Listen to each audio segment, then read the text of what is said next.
Looking for the best astrology guidance? You can enjoy an entire month of personalized astrology services for just $3.99. At SiriusJoy, we pride ourselves on providing astrology enthusiasts with exactly what they're looking for. Daily personalized inspiration that speaks directly to the heart. Sign up today and you'll receive personalized messages straight to your phone 7 days a week. And that's just half of it. You'll also get access to our exclusive members-only site with tons of amazing features. Experience the most accurate astrology service on the web at SiriusJoy.com. Welcome to Namaste Today Live. It's Friday. Thank God it's Friday. And we are streaming live, my friends. I am your host, psychic astrologer, Sensei Christopher Witecki, here to be your cosmic guide to personal ascension, happiness, abundance, and more. We're on the cusp of 2024, and we are streaming live on YouTube, Facebook, LinkedIn, and X.com, formerly known as Twitter, and we may be on Instagram here in a couple weeks. We'll have more news on that here in the future. If you are in the super chat, please tell us where you are and where you're watching from and say hello to our community. I do want to say hello to some of our super friends who come every week and we're so grateful. First of all, the Michelles, Michelle Camper. Hello, Michelle Bell. Hello, Michelle. Cat Ryder. Cat, this is going to be the best show ever. Just going to tell you that right now. Hello to my soul brother, Daryl Blankenship. Hello to Margot Malia, making some music. Hello to Neptune Girl. And hello, usually to Devin Dewar in the audience, Robbie Hunt in the audience, Kristen Ryder in the audience. It's so happy to have our SiriusJoy family here today. Thank you so much for joining us. And if you are in the super chat, no matter where you are chatting from, it does all come into a super chat here on YouTube. Now, energetically, we have a very interesting week. 2024 actually will start off somewhat gently, I'm happy to say. In this week's show, we'll talk about Mercury stationing direct right on New Year's Day. Venus square Saturn, which is going to call in all of our karmic loans that we have. And Mars will invade Capricorn, forcing a shift in power. And later tonight on Astro Mingle, one of my favorite guests from 2023 is back, Tarot Master Chris Reck, here from the YouTube channel, Minnow Pond Tarot. Chris and I are going to tag team New Year's resolutions for all 12 signs. So you will walk away not only for your horoscope for tonight, but your horoscope for the year. But first, let's take a look at the week's moods and your zodiac weather. This zodiac weather is from Saturday, December 30th to Friday, January 5th, 2024. Looking ahead at the New Year's Eve weekend, it looks like you'll make some New Year's resolutions, and by New Year's Eve, you're ready to act. Let's drill down. On Saturday, it's sunny and hopeful. Step 8 means it's a Grandmaster Day. Saturn rules the day in the sign of Capricorn. The moon is in Leo, so you're feeling loving about the future, and this is the day where you are reframing the lessons of the year and making your New Year's resolution. And as an added bonus, Jupiter stations direct. On Sunday, New Year's Eve, it's sunny and lighthearted. Step 9 means Mars rules the day, so everyone be careful tonight if you're going out. It's time to put your New Year's resolutions into motion before the new year and take a leap of faith. With the moon in Virgo, you may be a little hyper aware about your wardrobe. Moving on ahead to the new year and the first week of the new year. Over this first week, you're not going to waste any time. It's going to be time to move forward and change your discipline in daily life and also change how you feel about life. On Monday, it's sunny and hyper aware. Step 10 means Earth rules the day on this day. With the moon in Virgo, you are feeling all the details and maybe a consequence of whatever you did last night. On this day, you're holding space for new inner power and acknowledging the unknown. Also, things get clear when Mercury stations direct. And with Venus squaring Saturn, you are reconciling your belief in yourself with your karmic belief in general. On Tuesday, it's sunny and meticulous.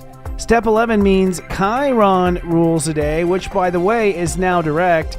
The moon is in Virgo and then shifts into Libra, lightening up the load. On this day, you're coming into full alignment with your new inner power, and you may be considering the impossible. On Wednesday, it's sunny with a chance of rainbows. Step 12 means that Jupiter direct is ruling the day. The moon in Libra brings harmony and balance. And on this day, you're going to expand your options in daily life and accept a new belief in yourself and a new belief in life. On Thursday, it's sunny and just weird.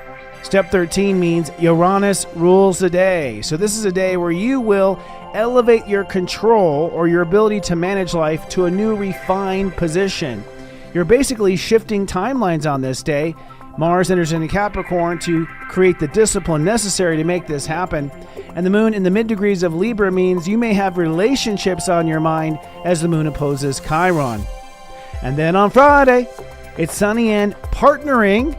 Step 14 means Mercury now rules the day. This is the day where your mind will reframe your daily performance and control possibilities. You could say you are breaking ground on a new me. And as the moon moves from Libra into Scorpio, you are feeling that new day. It's Sirius Joy, Joy, Joy. If you're watching on YouTube, please be kind and do subscribe to our YouTube channel, SiriusJoy TV. Hit the bell button so you're notified when we go live. And if you don't mind, please like this video right now. Smash that like button because it tells the YouTube algorithm to send our show to other people who may enjoy astrology. Namaste Today Live is sponsored by SiriusJoy.com. We are a spiritual life coaching service focused on ascension to the new era. We use the details of your personal astrology and a proprietary step astrology algorithm to coach you. We send you 7 to 10 messages directly to your phone every day based on the precision of your chart, and we have a whole plethora of daily programming. Our most popular is the Daily Pep Talk podcast. This is a daily 20 to 30-minute podcast where we go deep into the astrology and coach you on how to navigate the energies every day. It sets you up for success every day. Golly, everyone at Walmart who works at Walmart gathers around for a pep talk. Why can't you gather for a spiritual pep talk? That's hosted by myself and metaphysical astrologer Robbie Hunt, 7 days a week. We also have daily angel guidance from our angel intuitive master, Devin Dewar. We have daily sound healing called the Sound Drop with Kristen Ryder. And we have new moon and full moon lunar ceremonies with artisan Joe Sammet. We're going to have much more to tell you about what's live this week after the break. Also, a reminder, my Countdown 2024 webinar is now for sale. Tickets are now for sale for this webinar. If you're not familiar, this is about a 2.5 to 3 hour live webinar I do on Zoom. You are invited on. There is a question and answer at the end of it. I will dive deep on what you can expect for 2024. And as I'm about to talk about in our next segment, 2024 is a bit of a doozy. If you have ever held out on this in the past, this is the one year I highly recommend attending this webinar. It will be on January 13th at 2 p.m. Eastern, 11 a.m. Pacific. You can get your tickets at newyears.guru. That's newyears.guru, and I'll remind you again at the end of the show. And so without further ado, let's now transition and dive deep into the new year with our planets in transits.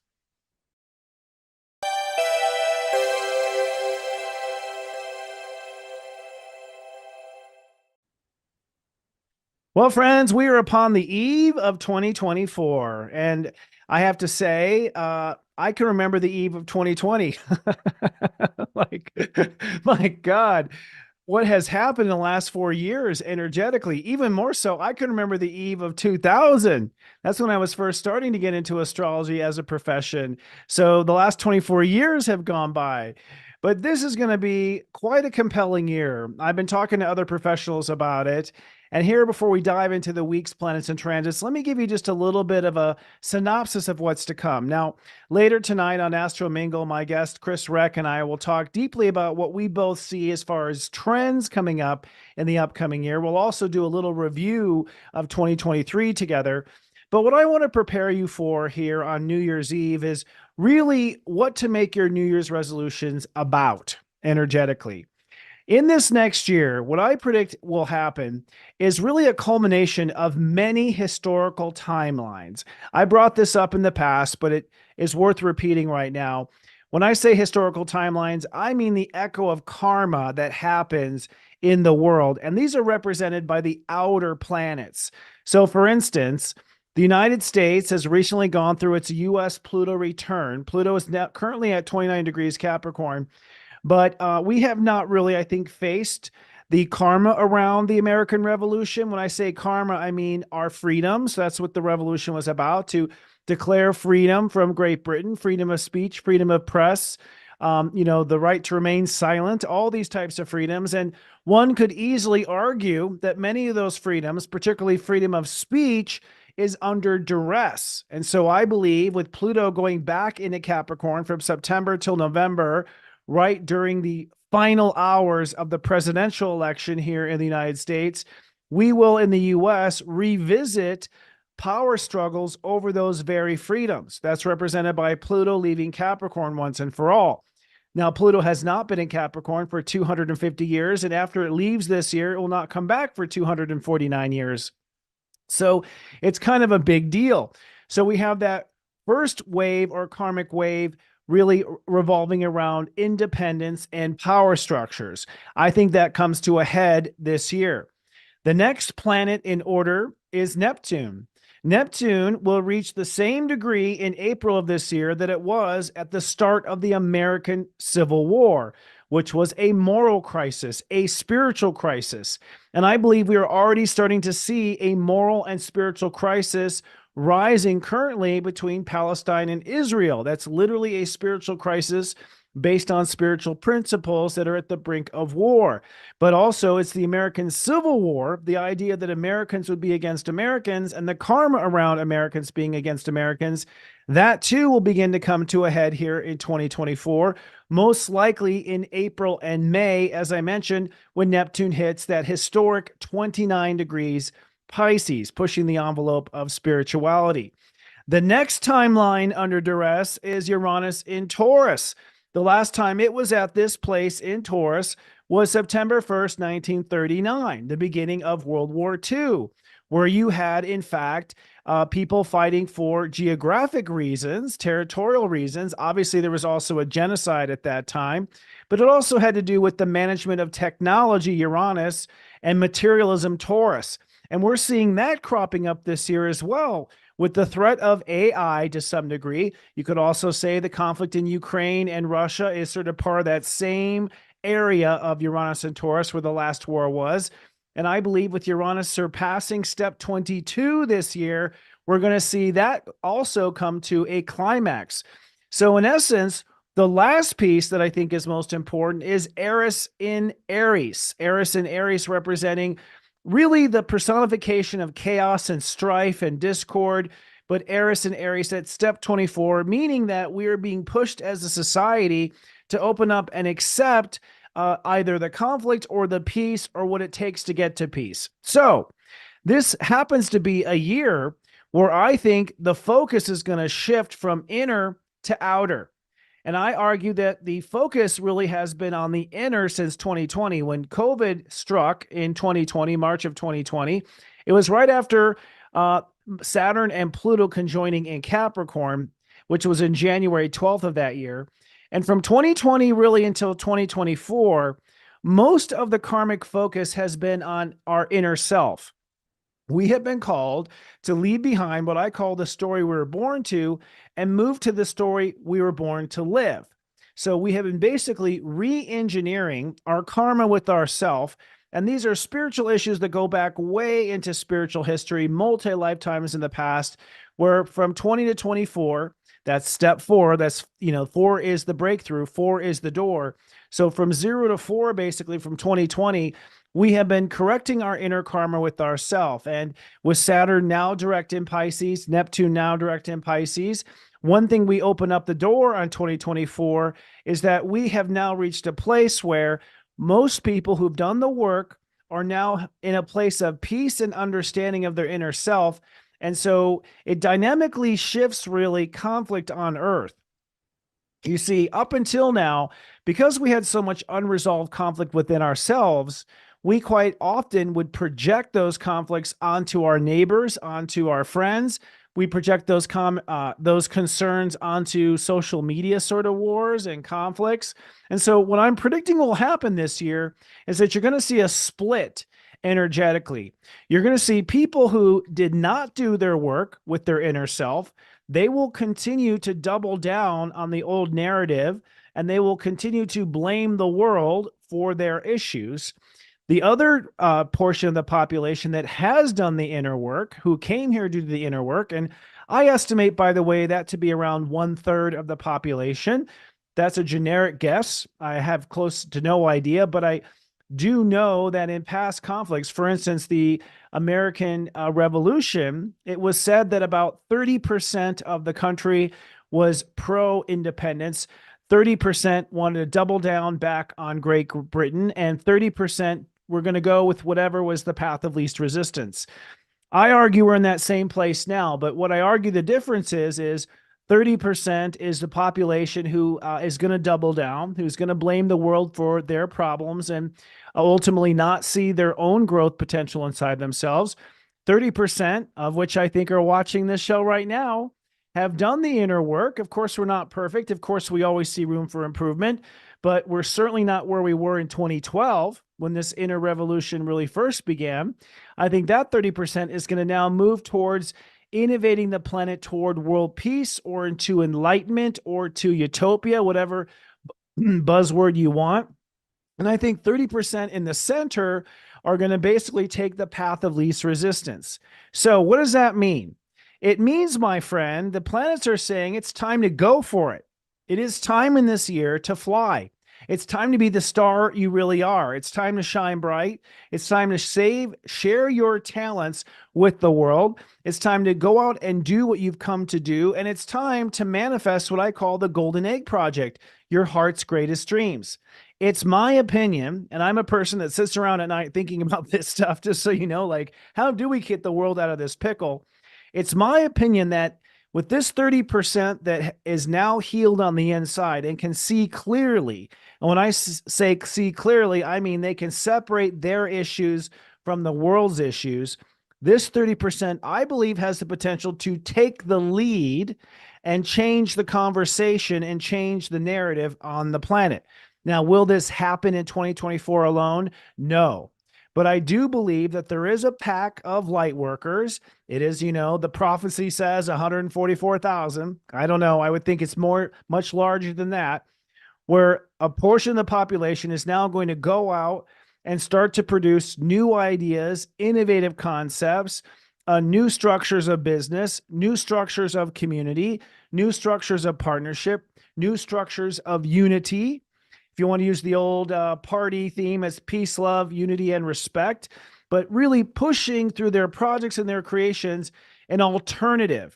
And this is ultimately what the third eye is. I learned this recently watching some YouTube videos, and I'll talk about it in some detail another time, but it was said to me that the third eye, the idea of the third eye, that we have this third eye right here.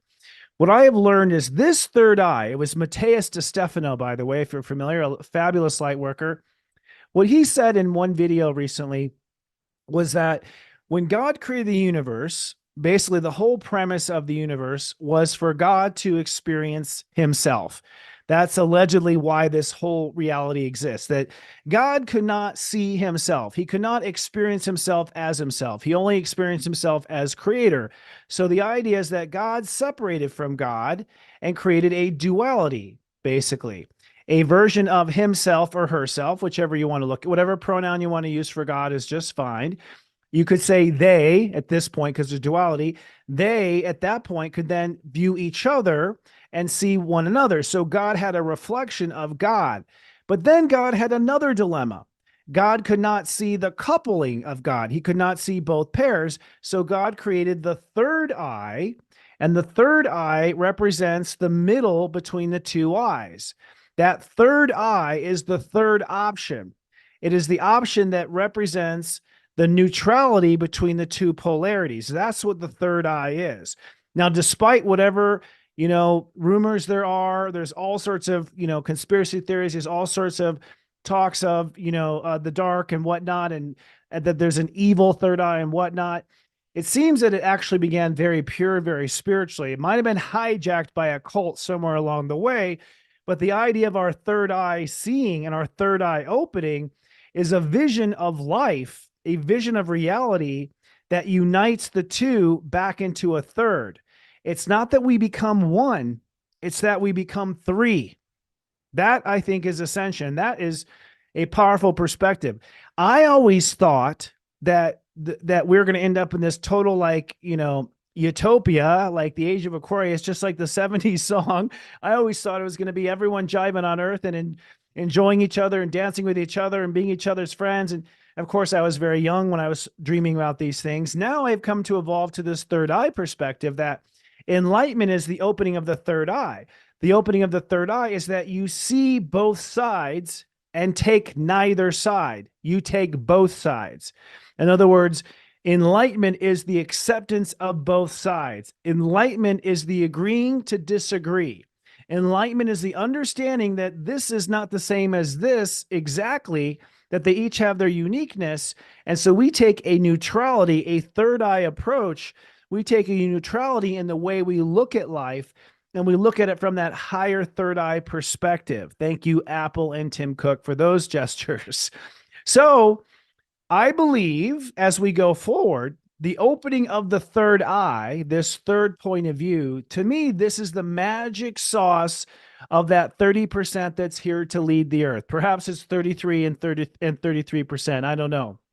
But that perspective is to take the third eye, to see the central, to see the neutral, to see both sides of the equation and choose none of the above, to refuse to take one side or the other, to take both sides, to take the side of humanity, the side of enlightenment, the side of unity consciousness and love consciousness, and refuse to take either side of the two that are in conflict.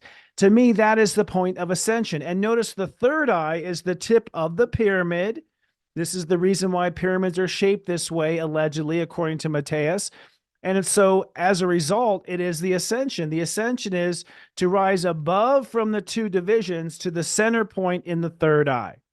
Now, on that said, I believe this week we begin to re-architect our power structures on Earth, or our power structures in our life, according to these new age principles. We just spent the entire year of 2023 coming to terms with our karma with ourself, represented by Saturn and Pisces, and seeing a new destiny represented by Neptune and Pisces. Here in this last Sun in Sagittarius, we rewrote our belief in ourself. We rewrote our narrative about what life may be. We rewrote, and we're still rewriting, where our legacy and life purpose will go. And here in the last week, as we entered in the first degrees of Capricorn, if you joined me last week, we began to re-architect our self-discipline with ourselves. So in other words, if I've overcome my karmic issue with myself, maybe my karmic issue is that I don't value myself. Maybe my karmic issue is that I take pity on myself and I wallow in my pain rather than heal. Maybe my karmic issue with myself is I allow my emotions to overpower me. Whatever those are, I think you are now fully aware of what those issues may be.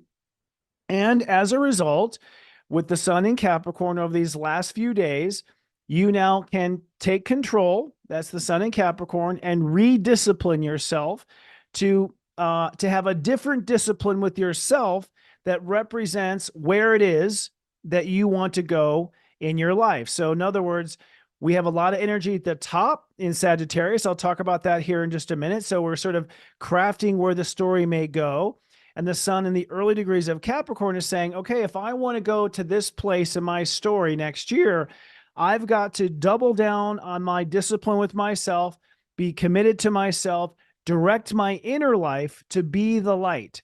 And I coined this as to birth the star, that a star must be born inside of me. And that star that's born inside of me is the version of me that is not trying to control me to prevent my karma. The star in me is the part of me that shines authentically as who I am. There are no control mechanisms on me to sort of hold me back or try to contain something, because I have addressed, forgiven, and I'm letting go of these spiritual issues. And so now I'm free to shine. That was last week. We went from step 1 Capricorn to step 7 Capricorn, which is where we are today. Today we're at step 7. So today we're in the spiritual truth of that. In this upcoming week, which will go from Saturday, December 30th to Friday, January 5th, in this next week, the theme of the week is called Planning the Launch.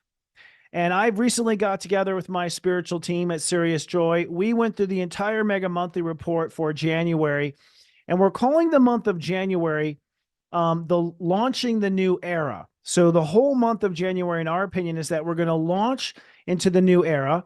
And this week, in the subset of that, is planning that launch. So we are planning the launch. Now, over the course of January, the way I sort of see it is the countdown to the launch is in Capricorn, and then the launch will be when the sun goes into Aquarius, and then we will basically rise into outer spiritual space, if you want to use this metaphor, as we climb the degrees of Aquarius.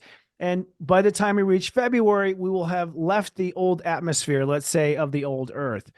Now, the subtitle of the month, okay, is Leaving Power for Power's Sake. So this is pretty much the theme of the rest of Capricorn, is to change our power. Our current power structure in the old age of Capricorn is power for power's sake. As we move through the degrees of Capricorn, we start on New Year's Day at 10 degrees Capricorn, all the way to January 20th, where we hit 29 degrees Capricorn. For that entire period of time, in essence, what we're going to be doing is changing our power structure. I believe the old school power was power for power's sake. I've got to be the boss because it's best to be the boss. I've got to be the owner because I want to have the power and be the owner. We tended to aim for power, not because we had lofty dreams about what we would do when we're in power. We aim for power because it was kill or get killed, either be on top of the mountain or get knocked off the mountain. It was sort of the age of survival through the age of Pisces. And so it was always power for power's sake. In the new age, I believe it's not even that sort of power structure. The power is the embracement of our heart. So in the context of launching the new era and ending power for power's sake, in this week, we are planning the launch. That's the main thing that's going to happen. And I'll talk about the degrees and where the sun will be. But you're going to plan how it is you want to change your power this week. This will be a planning week. This will be an excellent week just to sit back and reflect. Now, the subtitle of the week is Reframing the Narrative. Reframing the Narrative. So at the same time, we have Mercury in the high degrees of Sagittarius, while the sun is in the mid degrees of Capricorn. And Mercury in those high degrees of Sagittarius, Mercury stations direct on New Year's Day at 22 degrees Sagittarius. And this direct motion is really the reframing of the narrative, that we're going to see our story from a new perspective. And I argue that no matter how hard you may have tried, you were not able to see your narrative from this perspective until you did the soul work of changing your relationship to your inner self and your discipline with your inner self. If you didn't change your self-discipline and realize that you have ended certain power struggles with yourself, which I think was the byproduct of last week or of the week we just lived, we realize we don't have to fight ourselves anymore. That frees up tremendous energy. That opens up for new possibilities. And so I think the subplot of this week is to reframe the narrative, because the narrative so far, I think, has been very much about escaping the past. I don't think the narrative has been about forging the future. So I think there's a major shift this week in those two places. Now, the key question of the week is, how do I feel about this? How do I feel about this? That's a very important question. Because now that we are launching into unknown conscious territory, and I do believe, by the way, for every soul that in the 1/3 that decides to go forward in life and not double down, I think that you're in completely uncharted territory. Your soul has no experience of leaving the dark ages in a past life. The earth has not been in the dark ages twice. The earth was high, it fell in the dark ages, and now it's coming out of the dark ages. We're the first generation ever on earth to come out of the dark ages, unless you call like cave people, but I call that evolution, not dark ages. So Because of this, our mind has no understanding of this. Our wisdom has no understanding of this. The only way we can navigate this is, how do I feel? How do I feel about this? You could say it's sort of back to the caveman or cavewoman era, where if it felt bad, don't do it. If it feels good, do it. I think that's part of it. So the compass, the golden compass to tune into through this whole process, is how you feel about this. And I argue that in every fork in the road that you hit, in every wall that you come across, every intersection you come to, you ask yourself, how do I feel about this? Your emotional field will be reporting in what your entire soul is picking up on. And so if you tune into your feelings, you will know. Now, we also have an angel perspective here. Our angel intuitive on SiriusJoy.com is Devin Dewar, and she brings some good points from the angels as well. There she is up in the clouds. One of the things that she said for this week is to be careful of censoring. The angel said, be careful of censoring. Review everyone's motive is part of what she had talked about for this upcoming year, which means that ultimately you want to understand what people are coming from, what they really want out of the situation. You want to also listen to what you really want out of the situation. And because we're cutting the crap, we're cutting out all the other stuff.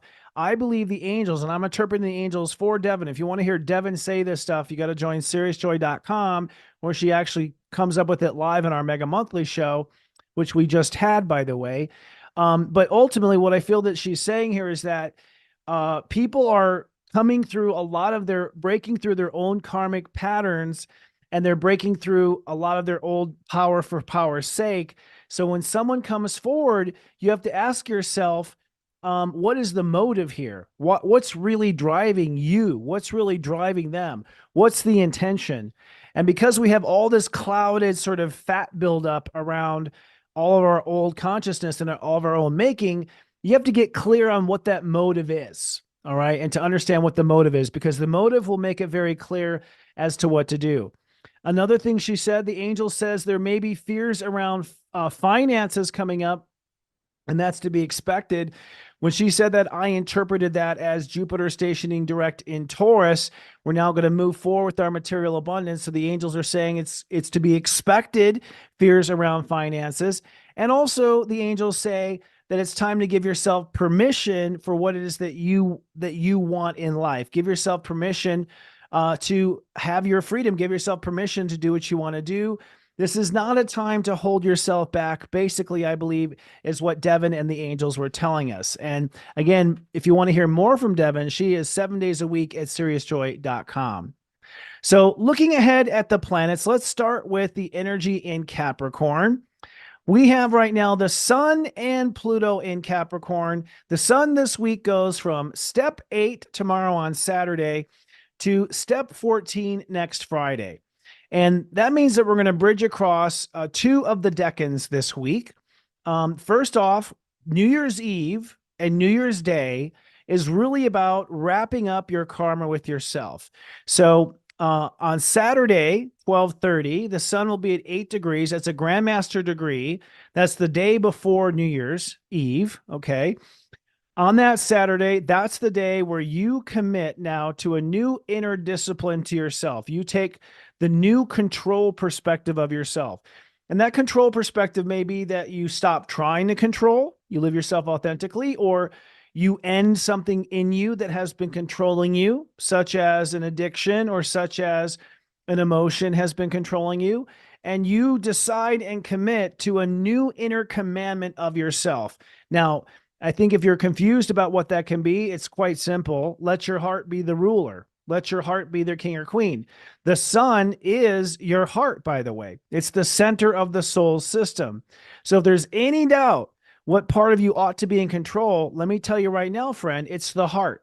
So we commit on Saturday to our new control mechanism. At the same moment, Jupiter stations direct in Taurus, which means it's go time with manifestation, and it's go time with new belief structures. And then from that day, we New Year's Eve is step 9. We put it into motion, these new control activities. So go to New Year's playing the new you. I put a challenge out to you. If you want a challenge for New Year's, play a version of your new self on New Year's. Try to be the new you. Quite often, New Year's is like, the countdown to the new year, and then, the new year is here, and I wonder what it's going to feel like, and there's a lot of mystery. I say this year, let's do it different. This year, show up to the party in the new year. Show up being the new you. Speak from the new place in your heart. Speak from the karma free. Give yourself that liberty. Give yourself one night, especially if you're wearing a mask. Perfect. Give yourself that one night to be this new you and to act on this new you. So you put into motion the new you on the New Year's Eve, 12/31. Then on New Year's Day, it's step 10. You're going to love and hold space for this new you. So basically, New Year's Day is basically a hangover that goes back to 2012. It's a hell of a hangover. You think you've had a headache in the past. Wait till this New Year's. Oh my goddess. But we're sort of holding space. The moon goes into Virgo. I'll talk about that. So we're very hyper aware of all of our feelings. And then Mercury stations direct on that day. Step 10, Mercury goes direct. So at that point, it's all hands on deck. All planets except Uranus are now direct at that point, which means fate is moving forward in a fast motion. Then we go from 11 to 14 degrees. And what the rest of the week is going to be about with those degrees is evaluating, does my daily life operate according to my new inner life? Is my inner life's operations in conflict or in synergy with my daily outer life? And again, it's very quiet beginning of the new year. I think you're just going to evaluate. Step 11, you see what's sick. Step 12, you start to expand what's possible. Step 13 on Thursday, that's going to be the most dramatic day where you're going to really have probably an epiphany, a realization that it can be done better. By epiphany, I mean something to the effect of there's a third option. There's a third eye option. And so all year, you're going to hear me talking about the third eye option. What's the third eye option for this? The one that takes the center course of the polarity, the one that takes the neutral path of the polarity. So I think Thursday, you see a third eye option. And then Friday, 1 week from now, your mind will wrap around what that means. So this week with the sun, your heart is basically launching the new inner discipline, the new inner responsibility. And then you are exploring what doesn't fit in your current world. And by current world, we mean the business of current world, carpool, your job, your daily routines, your mortgage, your rent, your car payment, your insurance, everything in your life. Is it in simpatico? Is it working in accordance with your new inner values and your new inner goals, or something out of alignment? And then the following week will actually be the week that we adjust and actually make some changes. Now, Pluto is at 29 degrees Capricorn, which means that we are given permission now to push the limits of power, to push power. So to challenge that, to challenge that verdict from the judge or the jury, to challenge what town hall tells you, to challenge, what, they say at work. It's definitely time to challenge. Now, I also think bad actors are also pushing and challenging the limits of power as well. So that door swings both ways. And it also means that as you try to change things, the world may buckle back. So you may say, that's it. I am no longer going to tolerate this from my neighbor. And your neighbor go, and I'm not going to tolerate this from you. I'm not saying we want to have conflict, but we definitely want to be arguing now about where the line must be. And Pluto at 29 means the whole month is us arguing where that top ceiling line ought to be. Now, rolling back the clocks to the world of Sagittarius. We now this week have 3 planets in Sagittarius, which is quite symbolic because Sagittarius is the sign of 3. That is also the third eye, right? Kind of interesting. And Venus, Mercury, and Mars are all 3. Venus enters into Sagittarius this week from 0 to 8 degrees, basically, this week. Here it is, 0 to 8 degrees. Venus enters into the bottom spectrum of Sagittarius. Venus in Sag means you're now opening up to start to walk your talk and what you believe about yourself. So this is a week where if you believe it, prove it. If you believe it, then do it. If you believe it, then live it. No more conversation as to what you believe or what not believe. there comes a point in belief where you act, you put it into motion, and you find out whether or not it was accurate by doing. So 0 to 8 is pretty magical, considering that we're going to hit Grandmaster 8, of course, on Saturday of Capricorn. And by the end of the week, we'll have 8 degrees Sagittarius. That means that you will spend this whole week sort of testing the waters of this new inner belief you have for yourself, and then be committed to this belief by next Friday. Meanwhile, in the middle, well, sort of the top degrees, we have Mercury stationing direct. Now, Mercury only goes from 22 retrograde to 23 direct this week. Mercury stations direct on New Year's Day at 22. 22 is the quantum shift of dimensions. So somewhere between now, when you're watching this now, and New Year's Day, you will likely have some sort of a dimensional shift about how you see the future. That is the subtitle of the week, Reframing the Narrative. So I argue by the end of next week, by this time next week, by Friday next week, Friday the 5th, you will likely have updated what you believe your narrative is going to be, what you believe your purpose is going to be, what you believe how the story is going to end. And Mercury going to 23, which is a grandmaster step for Mercury 23, ending with 23 means this is the reframing of the narrative, that you have a new vision now for the direction that you're going to go. And I believe that is a third eye vision, once again, which, by the way, is ruled by Sagittarius. Did you know that the third eye is ruled by Sagittarius? Fascinating stuff. And then Mars in this area this week goes from step 26 Sag and leaps into Capricorn by Thursday. So Mars in Sagittarius is launching this into motion. So this isn't a time where you're sitting on the porch and you're smoking a pipe and you're thinking about once upon a time or wouldn't it be nice.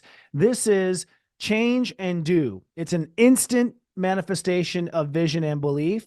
You want to try your beliefs immediately by acting on them and putting them into motion, giving them a try. So what this means is, if you truly believe you're going to move, tell your landlord, give notice. If you truly believe you're going to move, start looking for the next place to live right now. Put money down on the place that you want to live. If you really believe that you're going to be an Uber driver, go buy the car and do it. So again, I talk about that 30% that's going to be the innovators and the light walkers of the new age that are breaking free from the collective to go off and now lead the collective, or lead by example. I don't think we're going to turn around and see who's following us. I think we're going to be so busy doing what we're doing. I'm telling you, believe and do instantly. Those need to be connected right away. So that's 3 and 9, step 39. Believe, step 3, do, step 9. Now, looking at the moon this week and the emotions of the week, the moon starts in Leo, which is where it is right now. Fabulous Leo. So our heart is lit up and excited, I believe, for New Year's. It's going to be a good New Year's Eve with Leo leading up to anticipation. But then the moon will move into Virgo, by the way, on Sunday, New Year's Eve. So it actually will be a Virgo New Year's Eve.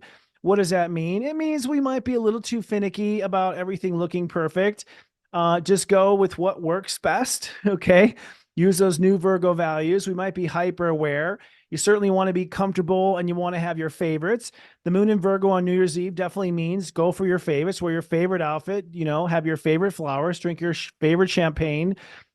Don't go cheap. This is the kickoff to the new era, after all. And the moon will stay hyper aware in Virgo through Monday and part of Tuesday. So ironically, for those people who do maybe drink too much or even eat too much chocolate, you will feel hyper aware on Monday. I think we'll definitely be feeling the gravity on Monday of really the entire year. So I would say definitely plan to relax on Monday and don't push it too hard. We all need a rest and receiving day. Then on Tuesday afternoon, it goes from Virgo to Libra. So Tuesday, Wednesday, and Thursday are very much back and forth consideration. So the moon's going back and forth. Tuesday, Wednesday, and Thursday are excellent days to evaluate relationships. I do believe that one of the major things on the table is whether or not certain relationships will remain to be connected to us. And that's across the board. I don't know if I want to live next to this person in my family anymore. I don't know if I really feel comfortable in this company anymore. I see them growing in a different direction than I'm growing. Or perhaps a friend who is constantly on the same track over and over again, perhaps not improving their inner self, perhaps not changing things, totally fine. I still love you, but I don't know if I'm going to want to hang out as much anymore. So I do believe that there's going to be a lot of processing about breakups and separations. Those separations and breakups will probably happen later in the month, but I think it'll be right here in the first week of the month that you start to realize that you've come to the end of some stories when it comes to relationships. This is amplified by the truth that the South Node is in Libra. And then the moon will stay in Libra, evaluating our relationship to the future next Friday. And then the moon moves into Scorpio on Friday, where we then say, okay, that's it. I'm going to draw a line. That was the past. This is the future. And so, you could say that we extend our New Year's resolutions emotionally for the first full week of January. And we really make the hard emotional calls next weekend when the moon moves into Scorpio. That's when you emotionally draw the line, and it's very clear what side you are on. Now, when it comes to fear and Virgo and Black Moon Lilith, one of the issues with New Year's Eve is that the moon will cross Black Moon Lilith before New Year's Eve. She will be at step 9 at the time. So this will be some irrational fear you have to process around accidents. So definitely be careful out there. You don't want fears to manifest. You'll be facing fears of change inside of you. And then for the rest of the week, starting on Monday, Black Moon Lilith goes to step 10, which means you're facing fears of everything working out inside of you. So I would think it would be very understandable that you be concerned that a health issue, a healing issue, or any issue in your body may not work out in this first week of Black Moon Lilith at 10 degrees. Moving ahead to Pisces, Saturn and Neptune both stay at the same degree. Saturn at 3 degrees direct Pisces says this week you are taking responsibility for step 3, believing in yourself. So God has thrown down the alarm clock. You must believe in yourself or not. This is it. Saturn is, you're on one side or the other of those sharp rings. And so it's now time to cut out the crap. Saturn is like a saw. Cut out the crap, decide, take power, and decide that you believe in yourself. You must decide. It must be decided. It has to be decided before it can be proved. You can't prove it unless you do decide. So any cloudiness over believing in yourself, I think, dries up this week, or you become paralyzed because you can't make the decision, which would then mean that you will be, I think, starting to slip behind the innovators of the new age because you were refusing to believe in yourself. Honestly, you've got nothing to lose at this point. It's going to be pretty chaotic this year in 2024. I think any mistakes will not probably be seen. People are going to be too preoccupied. So I say go for it. It's better to learn in the field than it is to not make it to the game. Neptune at Grandmaster 25. By the way, this is the last time in your life Neptune will be at Grandmaster Step 25 Pisces. This is probably the strongest evidence that we are rewriting our destiny, and we are given the opportunity to upgrade our fate to first class. Do you want to be in baggage or first class? And this is not an issue around money, so please do not call me materialistic. I'm merely using things that we all understand in our common vernacular to describe layers, all right? But Neptune is inviting us to, there is a way to pull off your karma and not have any pain, not to have injury. Neptune is opening the doors to a destiny timeline that you may have not thought was possible before. And the way these two planets come together is, if you do believe in yourself, Saturn, then those higher doors of destiny open up with Neptune. So these are working together in the spectrum. Notice they have a 22-degree orb between the two of them. 22 is a quantum orb. That means that between the two, you can open up the doors to a new dimension. What precipitates that? Deciding to believe in yourself. That's what opens up the new doors. Moving on to Taurus. Jupiter stations direct this week. Woohoo! Jupiter at step 5 stations direct on December 30th. I, as a Taurus, am very happy. This does mean that manifestation begins to move forward. Jupiter wastes no time. Expect resources, opportunity, information, etc. to click into gear. Once you decide you believe in yourself, Jupiter, I remember Saturn at 3, decide to believe in yourself, then Jupiter goes, okay, I'm going to go invest in those beliefs and make them so. Jupiter at 5 says that you must now be mindful and believe in what you are worth. So part of the deciding to believe in yourself, there's a subset there, which is to decide to believe in what you're worth, to make sure you believe in what you're worth. You don't have to tell the world yet. They'll figure it out if you believe it and you live by it. Uranus at step 19, similar relationship between Jupiter and Uranus as we see between Saturn and Neptune. As you believe in yourself here with Jupiter, you then raise the capability of how high you can manifest abundance, or how much abundance you can manifest, or what you can pull off in the future. So never say never right now, friend. All the dimensional doors are wide open. If you believe in yourself, if you decide to believe in yourself, then you open up new doors of destiny and you open up new potentials for manifestation, and you must hurry while supplies last. And then lastly, the Aries synergy. Aries this week, we have Chiron, which is stationed direct as of last week at step 15. By the way, that step 15 is another reason why I think relationships will start to end, because with Chiron at 15, we have now eliminated ourself as the problem. We were perhaps considering, maybe I'm the problem in this marriage. Maybe I'm the problem in this job. And now you know for a fact inside yourself whether or not you are the problem. Indeed, you may be the problem, which means you will excuse yourself from the situation or correct it, or you are not the problem, which means you will excuse yourself from the situation and let them correct it. But either way, Chiron at direct at 15 degrees, so the 15 degree is the relationship degree, does say that we're all steam full ahead when it comes to relationship growth and healing relationships. And so we're being given the green light to move to whatever the next data point is in our karma healing of relationships. We've completed this step. It's now time to go to the next step, which is our relationship to faith, which is coming soon to a spiritual theater near you. The North Node this week moves from step 21 back to step 20.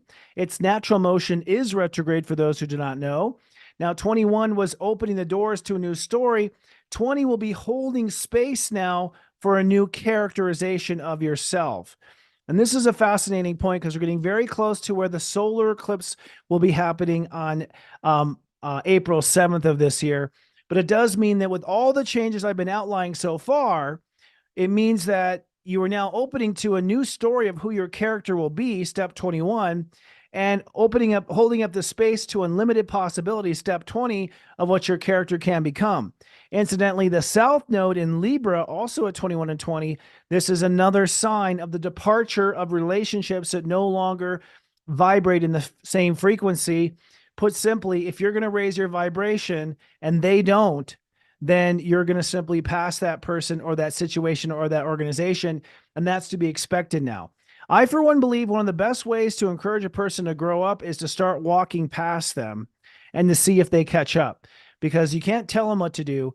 But if they see they're being left behind, they may speed up the course and try to catch up. One last chance to get our friends and family on the same path. However, it may not end up that way. Just saying, you will see them again sometime in the cosmic future, however. So those are the planets. Let's look at the transits. I'm going to do a share screen here and show you some charts. And I'm also going to take a sip of tea. And everyone, if you're out there, you may take a sip of your tea. That's our new game. Okay, as a reminder, Chris Reck from Minnow Pond Tarot coming on with me to chit-chat about 2023, 2024, and we have New Year's resolutions for all 12 signs. Love hanging out with Chris. We call it the Chris Hive Mind now. The first is Mercury direct. This happens actually on January 1st. It stations directed in the evening of January 1st, so it's not till, expect a mental hangover, if you will. I know I keep saying hangover, but expect a mental hangover until the evening of the 1st. Mercury, as you can see, stations direct at step 22. 22 is a quantum step that is ruled by Uranus down here at 19. Notice 1922. I don't think that's an accident. But this does mean that as of New Year's Day, we suddenly move forward with a quantum realization of what our future may be.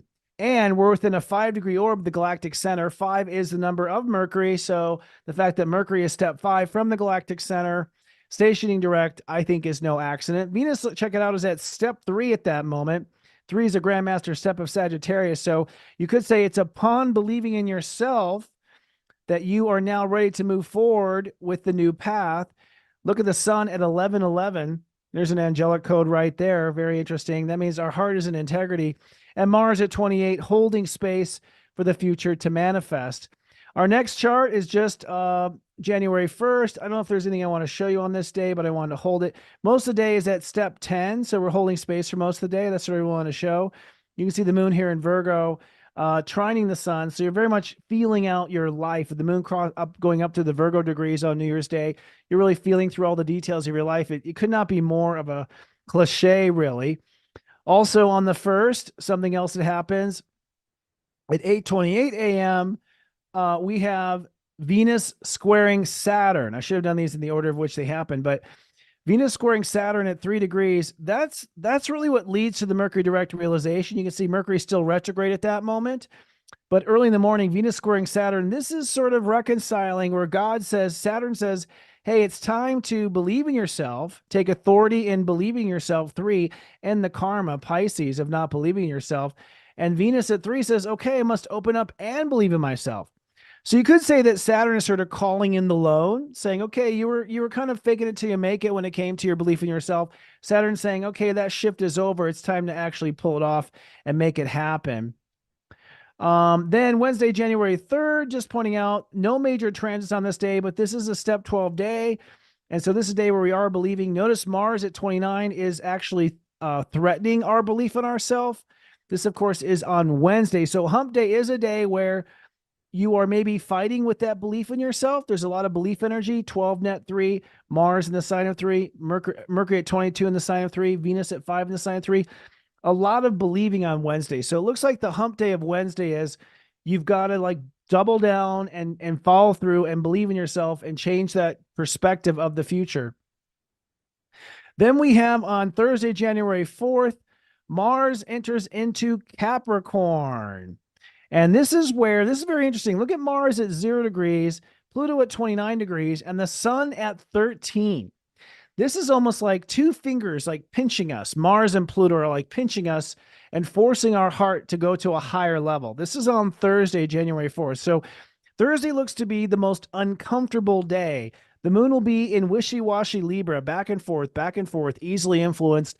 And so on this day, with the moon squaring the sun, actually also putting more pressure on it, this is a day where you have to follow what your heart believes. Step 1 is your heart. Step 3 is what your heart believes. When you follow what your heart believes, you'll know where you belong, net 4. And notice that it's at net 44 in that moment. Coincidence? I don't think so.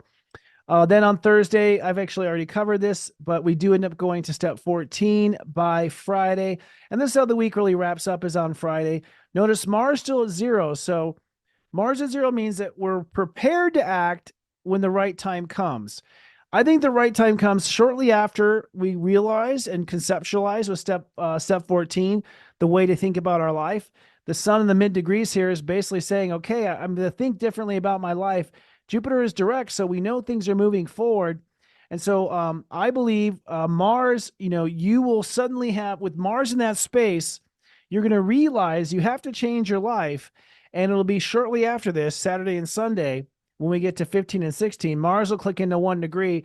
At that point, that's when you really have to follow through and do the self-discipline. So basically the way I look at this is, when it comes to actually following through a self-discipline, next week you are sort of feeling out what needs to be done, but you don't have to actually enforce your inner New Year's resolutions for 1 more week after that. So maybe spend the time to figure out how you're going to do it and then plan to do it coming the following week, which of course is January 8th and 9th, starting on the Monday. All right.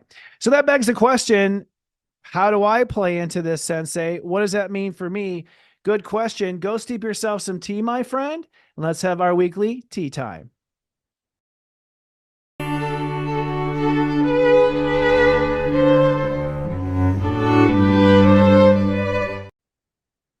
Welcome to our Tea Time horoscopes. For those who are new to SiriusJoy and Namaste Today Live, I want to say thank you for tuning in. It's such a pleasure to be here. Every week I do soul horoscopes for all 12 signs. I am here every week faithfully on Friday nights for the live show with an Astro Mingle to follow. And then we re-release the horoscopes the following Tuesday. So be sure to hit the bell button so you're notified when we have new videos come out. You can come back and check your horoscope. We have had tremendous, wonderful growth on our channel in the last month. And I just want to say hello to everyone. And also remind you at the same time that SiriusJoy.com is our sponsor. And if you want daily guidance delivered straight to your phone, it's just $3.99 for the first 30 days. Give it a try. Cancel anytime. It's well worth $4. You're worth $4. All right. Are you worth 20? I don't know. Let's find out for the 4 first.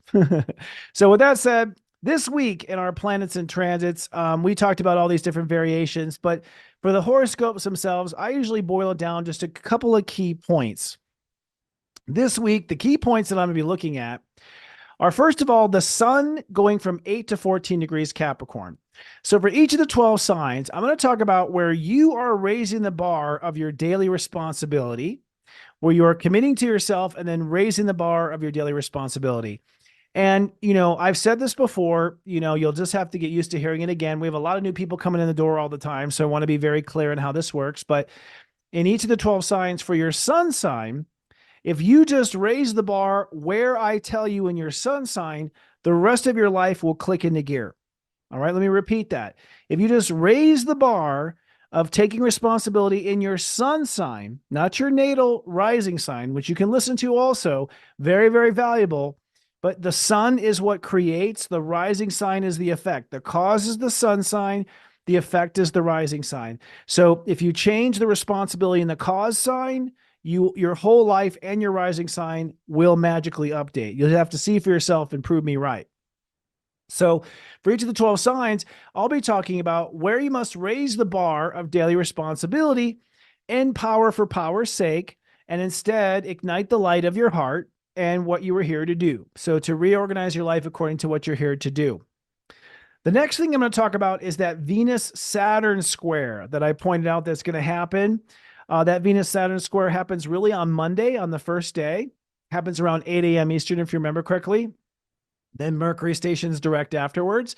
And so that Venus square represents where you must reconcile believing in yourself and, of course, believing in your life in general, like taking responsibility for your karma. So reconciling where your karma is from where your belief in yourself is. So I'll talk about where you're believing in yourself based on karma and where you must believe in yourself in life at the same time. So that's 2 belief points from the square. And I'll get deeper and explain this in each of the signs.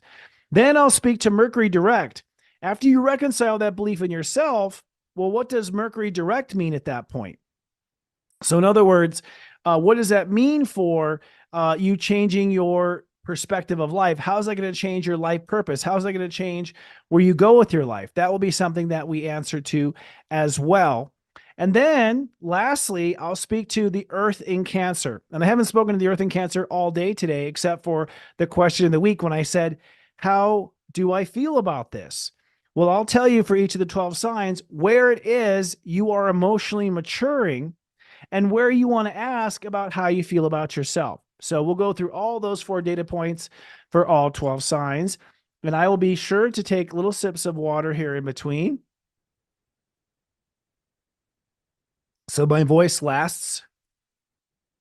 And let's start with the Aries. Aries, you are raising the bar of responsibility when it comes to your career and your legacy. So it is now time.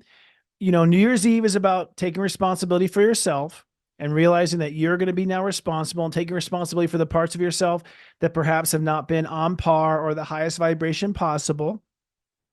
And then from there, it's now time to raise the bar. If you're responsible, well, what can you achieve in your career? What can you achieve in your legacy? What can you achieve as a parent?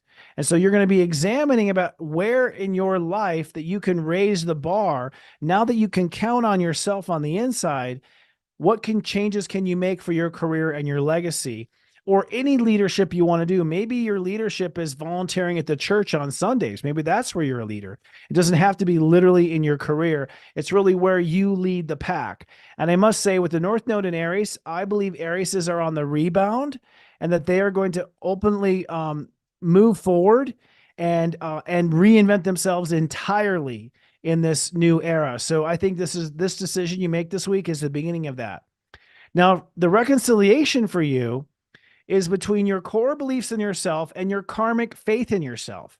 So by taking responsibility for having faith in yourself and believing in that faith and owning that faith in yourself, you open up to truly believe in yourself. And that's what the planets are saying, that the pinch point for believing in yourself is taking responsibility to have faith in yourself. And I believe personally, faith is a feeling that we feel it's going to be okay. And I think it's kind of hard and sometimes ridiculous to say, yeah, I'm not going to fall into debt, or I'm not going to fall down the stairs, or nothing bad's going to happen to me. Why? Because I don't feel like it's going to. And I know a lot of scientists will think you're crazy. But if you want to pull off some major shift and do some cool stuff, you have to commit to that feeling you have. If you feel there's faith, then own the faith. This is different from ego, trying to be macho. This is having real feeling of faith, and that opens up believing in yourself. When that happens, when you take responsibility for your faith and you believe in yourself, then your life purpose is able to go to a higher degree. So Mercury at 22 direct that night says you're going to have a reframing this week of what your purpose is. You're going to understand your purpose in new terms. You're going to understand your purpose and your belief in yourself on a higher level, perhaps. Maybe you were underestimating yourself. Maybe you were overestimating yourself. But whatever the case is, there will be an adjustment in your purpose. And with the Earth in Cancer, it means that you're going to emotionally mature certain feelings about yourself, so certain feelings you've had for yourself, and you're also going to emotionally mature issues around family. So being very committed to taking responsibility and raising the bar means you feel really centered, really grounded, and you probably feel closer to your family. Kudos to you, Aries.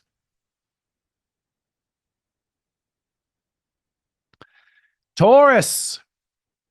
Taurus, you're raising the bar now on knowledge and travel. And that could not be more true, because I do intend to travel this week. But it does mean that you are literally going to now be committed to your knowledge. And I think it's time to discommit from what you don't have knowledge of. So if you can't figure something out, if the answers aren't there, move on.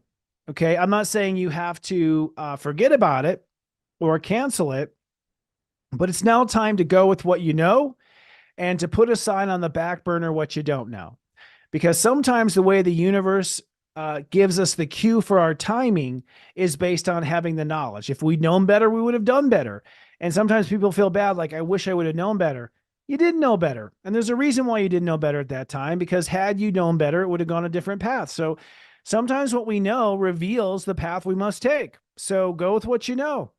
And if you can research. But if you can't research, then decide and commit based on the knowledge that you have and the intelligence that you've gathered. So it's time to move forward and take responsibility. Now, this builds upon your New Year's Eve resolutions where you are committed to believing in yourself. So the only reason why you can go forward with this knowledge is because you are now committed to believing in yourself. And that's how you're toasting off the new year, practicing what you preach. That's the toast for Taurus is, I shall practice what I preach. Now, the square between Venus and Saturn says this. Saturn says, it's now time to take responsibility for being your best friend in public. And that's the best way I can describe it. You've got to be your best friend. The biggest reason why you have to be your best friend and believe in being your best friend is because you're about to change a lot of friendships, or you're about to move into new territories of people who don't know you. So you've got to be the person you need to be for yourself right now and realize you're the best qualified to be your best friend, and believe in yourself when it comes to the public. Believe in your potential in the public. Decide to believe in your potential. What this does is allow you to believe that you can trust yourself with Venus squaring Saturn. So you now open up and can trust yourself, and you believe in that trust. In other words, you don't think it's going to backfire on you, or it's not going to reverse itself on you. And so that is really the pinnacle of Mercury direct. Mercury direct is, now that you believe in your inner friendship, now that you believe in your trusting yourself, now you can actually transform your life. So I believe this New Year's for Taurus is jumping off of a ledge. You're about to transform your life like you never have in your entire life. I mean, we've seen some Tauruses go through change, not like what we're about to see. It's going to be profound. Now, the Earth in Cancer means that you're going to be emotionally maturing in your mind, your logic, your communication, your feelings are going to be far more succinct. Your mind is going to be far more clear as a result of being very strong and dedicated into what you know. This makes you feel very strong about what to say, what not to say, and how to say it. Geminis. Gemini, on New Year's Eve, your toast to yourself really is that you are committed now to trusting yourself, that you're now committed to trusting yourself. You're now going to make sure you do trust yourself. That means you're going to have the appropriate boundaries to trust yourself. That's part of the trust. So on New Year's Eve, it's like, ding, I trust myself.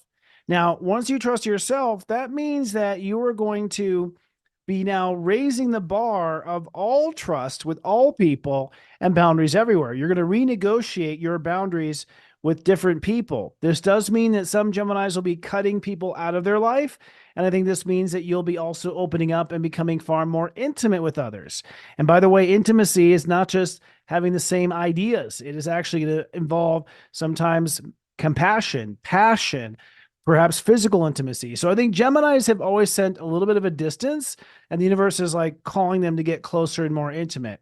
And that allows you really to be more effective. Now, the Venus square Saturn means that you must decide to have self-discipline now. You must, along with the self-trust, be self-disciplined. Self-discipline means you commit to inner goals and you see them through, and you must believe in those commitments. They can't be commitments that you don't believe in. If you don't believe in it, you're not going to be able to do it. So part of the taking responsibility for your inner self-discipline is that you discipline yourself according to what you believe in, and you don't try to force feed yourself into things you don't believe in.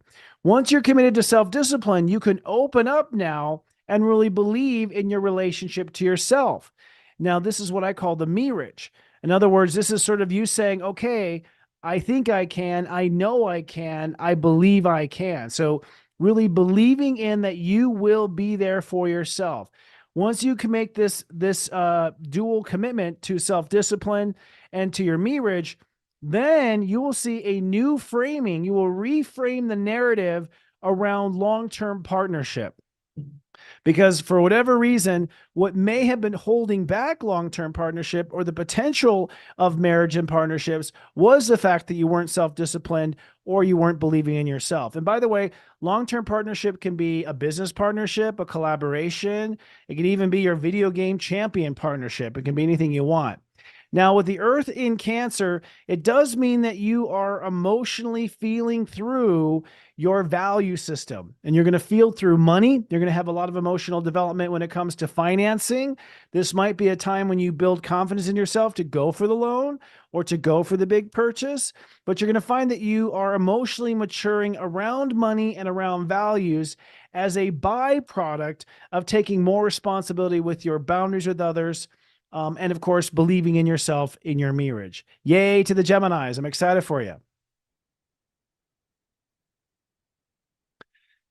Cancers. Cancers, your New Year's toast to yourself is a commitment to your marriage. So I would like you to wear a ring on your right hand, on your right ring finger. That is your marriage ring. I think on New Year's Eve, Cancers are getting married to themselves. Not that you weren't before. This is an upgrade of your vows. And once you are married to yourself and you have that trust in your marriage and that commitment to your marriage, you will then go on to renegotiate power and responsibility in all relationships. So for this upcoming week, I believe you will decide to have less responsibility in some relationships, have more responsibility in other relationships. By the way, these are relationships that go across the board. This would be relationships that you are partnered in for business, for friendship, work relationships, and just in the vocational part of yourself, maybe something you volunteer for. So really raising the bar in how you commit in your relationships and opening up to a new way of feeling empowered in relationships. I think Cancers are finding a new power versus power for power's sake. By the way, in some cases, Cancers have had people try to overpower them for power's sake. So you're not always the one doming. Sometimes you've been the ones dominated. Now, Venus and Saturn squaring means Saturn is saying it's time to take responsibility for truly believing in yourself. This is a karmic thing, and usually it's not a black and white thing. Usually that you believe in one part of yourself, but you don't believe in other parts of yourself. So this would be, okay, taking responsibility for believing in the parts of yourself you had not believed in before. So once you take that responsibility for believing in yourself and you win the karma of having not believed in yourself, then Venus at 3 degrees Sagittarius says you can really open up to feeling healthier and stress-free in the moment. So you're going to open up to believing in your body, believing in the moment, believing in yourself in the moment, and having an overall reality that's based on believing in yourself versus questioning yourself. Sometimes it's not a matter of believing. Sometimes it's a matter of that you allow questioning to take over, which overrides the believing. So by being committed to believing in yourself, you will believe in your reality, believe in your potential in the moment.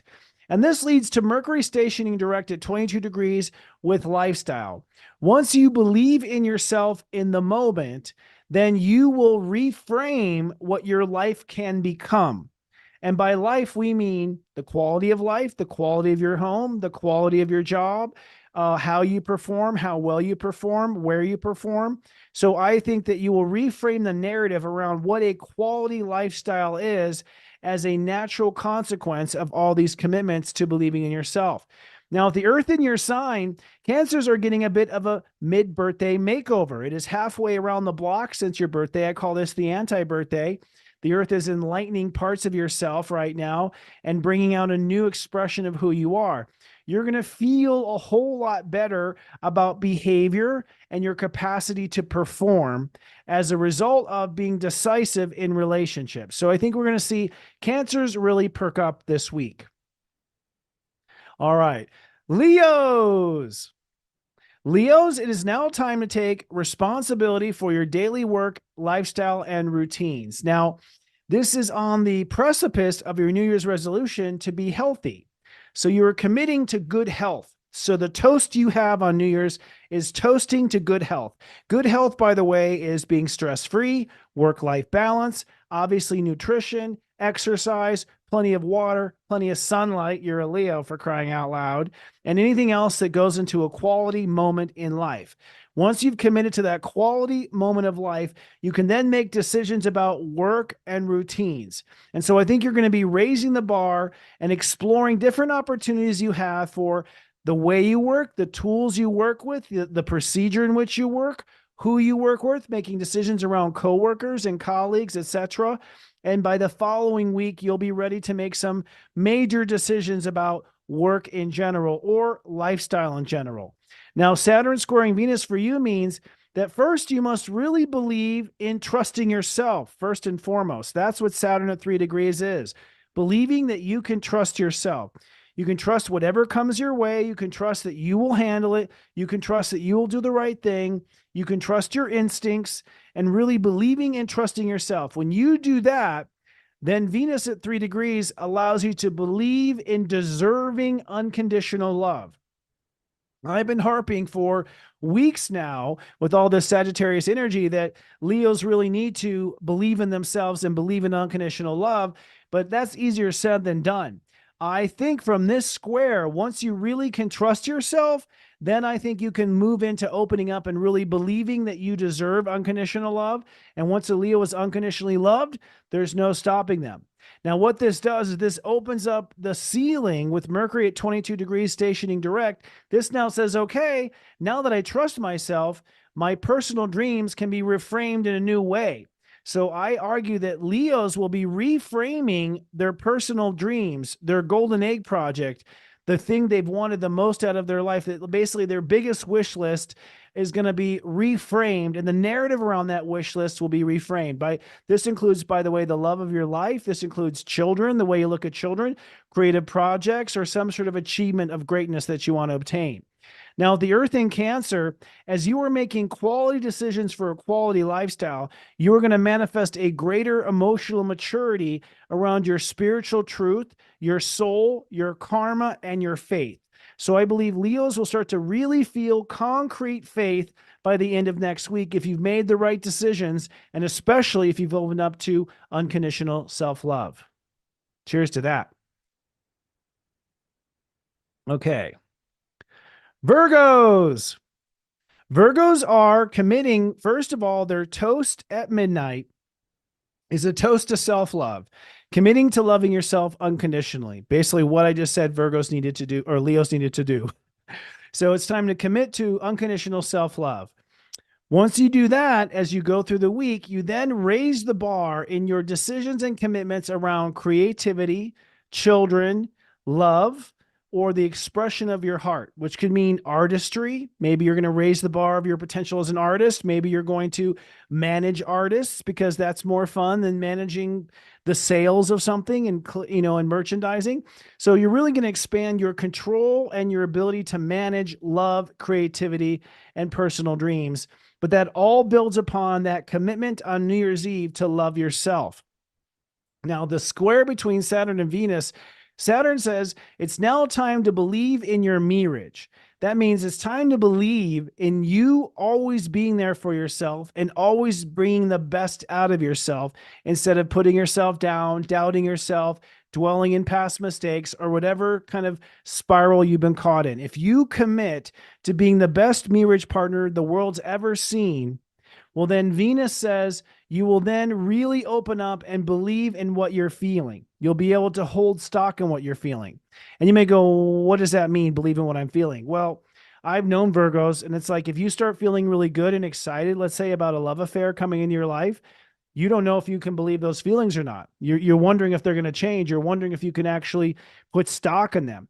And what the astrology is saying is once you have that commitment in your marriage and you get married to yourself, then what feelings come up, you will believe in. You will be able to gamble on them. You will be able to take them to the bank, so to speak. Now, what this does, once you can really believe in how you feel about yourself, Mercury direct at 22 degrees Sagittarius says you're going to now reframe the way you look at home, family, and foundation.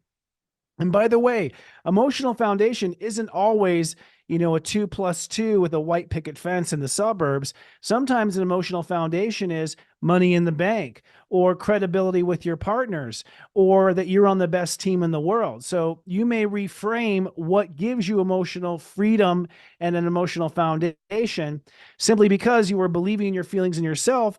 Therefore, you can believe in an alternative perspective of what emotional security is. So it's upping the game on what emotional security is.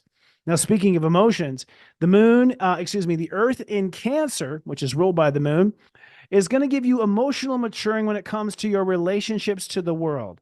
Once your heart is confident that it's going to get what it wants, you don't care about that comment on your profile. You don't care about what they're saying at work. You're going to emotionally grow up and feel so much better about your potential and your current place in the world simply by being in a higher command and control over your heart's destiny and your recreation, and creation. So I think for Virgos, we're about to see the sun come out and shine bright. Libras, your toast at midnight is to trust and take control of your feelings for yourself.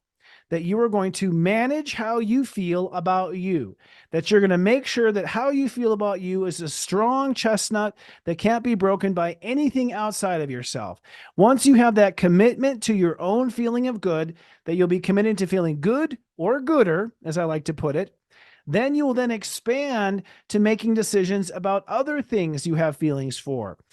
Commitments around your feelings for other people, commitments around your feelings around a product or a service, commitment to your feelings about other family members, and commitments to the family at large. So being really strong and centered in your feeling for yourself allows you to take emotional risk if necessary, or take emotional leadership in the home or family situation. Pretty powerful stuff. Now, with the square of Saturn and Venus, what this means is Saturn says you must believe in yourself in the moment. So this is really about an attitude in the moment, that you are giving yourself the benefit of doubt, that you are believing in what you're feeling. You're believing in what your body is telling you as a signal. You're believing in what you're picking up in the now. instead of going off into the what if in the future or what the was in the past, that you're really believing in what you feel and experience in your moment-to-moment reality. What this does is allow you to believe in the voice in your head. So the square to Venus says, now I can believe in what I'm thinking because I know I'm in my right mind in the moment. So once you ground in the moment and you believe in your centeredness in the moment, you then can believe in what your mind is telling you. And so what this suggests is sometimes Libras doubt what their mind is telling them because they're so scattered in the moment. That's what the astrology is revealing with this square. Now, once you really believe in your thoughts and believe in what you're saying to yourself, then you can, with Mercury direct, believe in the big picture, in the big out of this world grand plan strategy, the new attitude, believe in the intellectual property that you want to create. Suddenly you're going to reframe what your mind thinks of the future, what your mind thinks of the world. You're going to reframe your attitude on life, which is a natural child and product of believing in your self-talk, which is a natural child and product of believing of yourself in the moment. Now, with the Earth in Cancer, it does mean that as you ground and get committed to how you feel in the moment and you really take charge for how you command your feelings, then your feelings about your career and your feelings about your future become positive. So I argue Libras and Libra risings are going to emotionally mature about how they feel about the future and how they feel about their career, mostly because they've taken command in how they feel about themselves. Go Libras.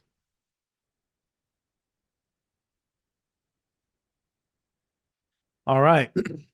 Scorpios. Scorpios are, first of all, at midnight, toasting to a new attitude about themselves. That's your New Year's Eve toast. You're committing to a new attitude about yourself. That new attitude about yourself is what's going to allow you to now change your attitude about everything else in life. Change your mind about jobs, change your mind about relationships, change your mind about your prospects, change your mind about your possibilities. Once you're committed to a certain attitude with yourself, you're now free and liberated to think differently about everything else in life. And what you're going to realize is that your attitude on life was predicated on your attitude with yourself, which may have been not visible up until this particular moment. So Scorpios are taking command of a new attitude. With Saturn squaring Venus, Saturn says that the only way that you're going to really grow is if you are really committed, first and foremost, to your self-worth. So being committed to your self-worth and really owning, well, actually your self-love, actually where it comes from. Excuse me, I got it backwards. So the purple, commit to your self-love. That's Saturn. Committing to your self-love and believing that you deserve self-love. And by the way, it's not just self-love, it's unconditional self-love. It's even when you make mistakes, even when you've wronged others, even when you knew better and you did anyways, you still unconditionally love yourself. That commandment of believing that you deserve an unconditional love regardless then opens up the self-worth portion, the part that I jumped ahead on too quickly. Because then you can believe that you are worth it. You are worth the job, you're worth the promotion, you're worth the money, you're worth the respect from the partner you're with, you're worth it more. And that worthiness of being worth it is all coming down to or predicated by being committed to loving yourself unconditionally. Now, once you raise that self-worth and you can feel that self-worth and own and believe in it, then, says the planets, you then open up to a profound potential, a reframing of what your abundance or your manifest potential can be. That you can manifest far more than you thought you could, or more accurately, or maybe manifest into an industry or into a direction that you didn't feel qualified for. But it wasn't that you weren't qualified. It was that you weren't having unconditional self-love. Therefore, you weren't having unconditional self-worth. Therefore, you were aiming low. And really, it's time to aim out of your pay range, out of your pay grade. It's time for Scorpios to get a major raise according to the planets. Now, with the Earth in Cancer, it means that as you are committed to this new attitude, you start to feel really good about your knowledge. You feel really comfortable moving about the cabin or traveling the world. You feel really solid about your experience. You feel really good about your resume. And although you might have been questioning your resume line by line just 2 weeks ago, the astrology says it wasn't the resume. It was a lack of unconditional self-love, therefore eroding self-worth, therefore eroding what you're worth, therefore keeping you from feeling good about your knowledge and your wisdom. Sagittariuses, their New Year's Eve toast is I'm worth it. So you're toasting to your self-worth on New Year's Eve. That's your toast to your new self-worth, the new raise you are hereby giving yourself. And what that does is allow you to change your logic and your control and your management of production and finance.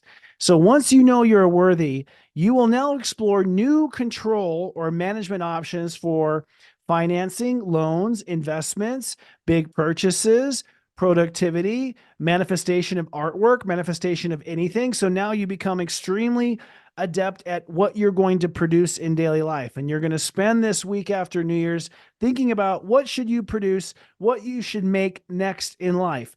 And this is a major next. I am predicting that Sagittarius will be changing industries by the end of 2024. That's my prediction. So this is the beginning of that realization.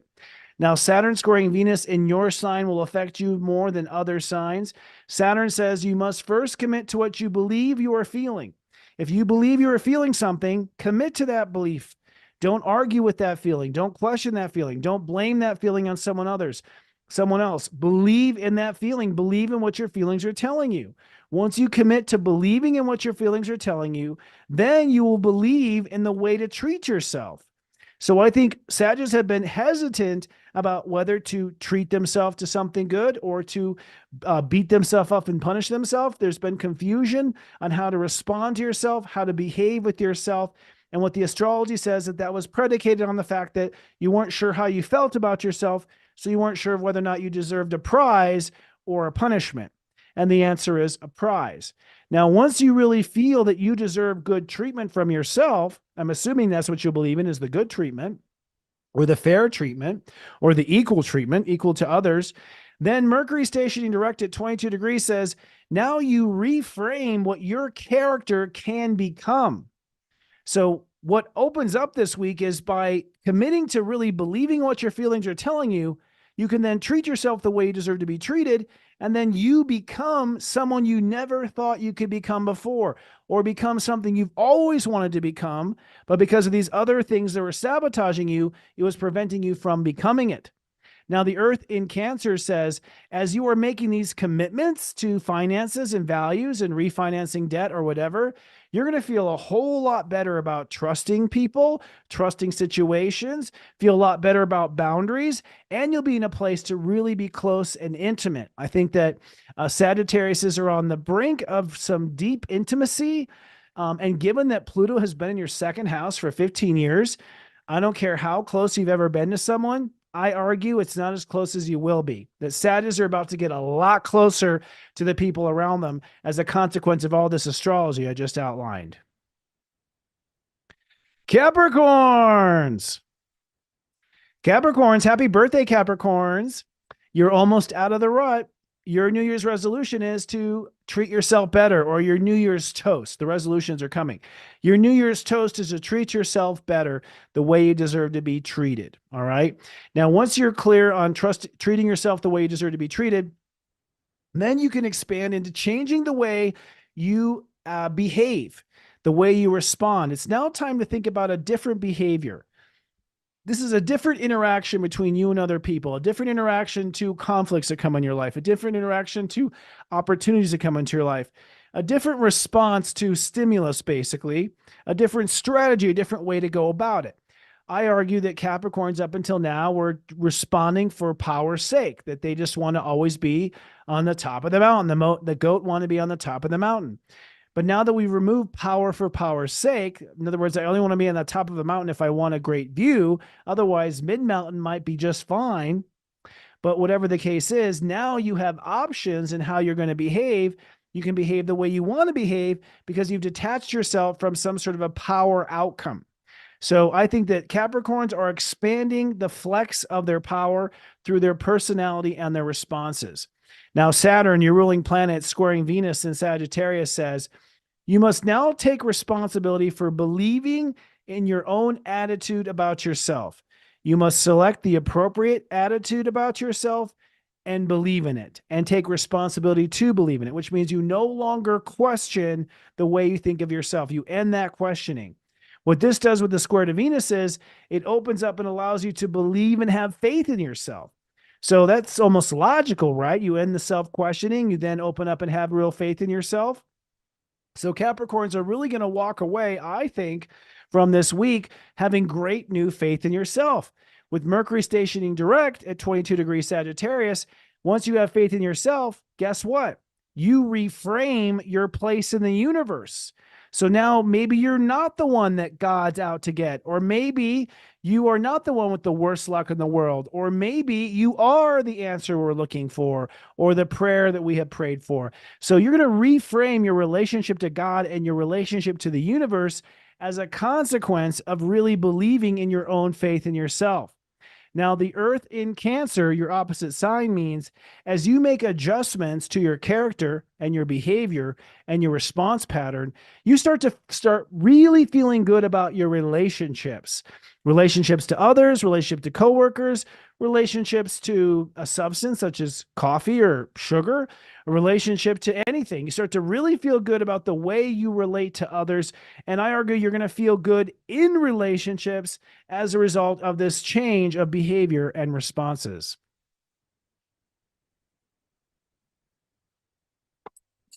All right. Aquarius. Aquarius is on the New Year's Eve toast, you're going to toast to having faith in yourself. So your toast is you're going to commit to having faith in yourself. And this is a commitment, just like a commitment to losing weight, or a commitment to getting through college, or a commitment to sticking it out in a relationship.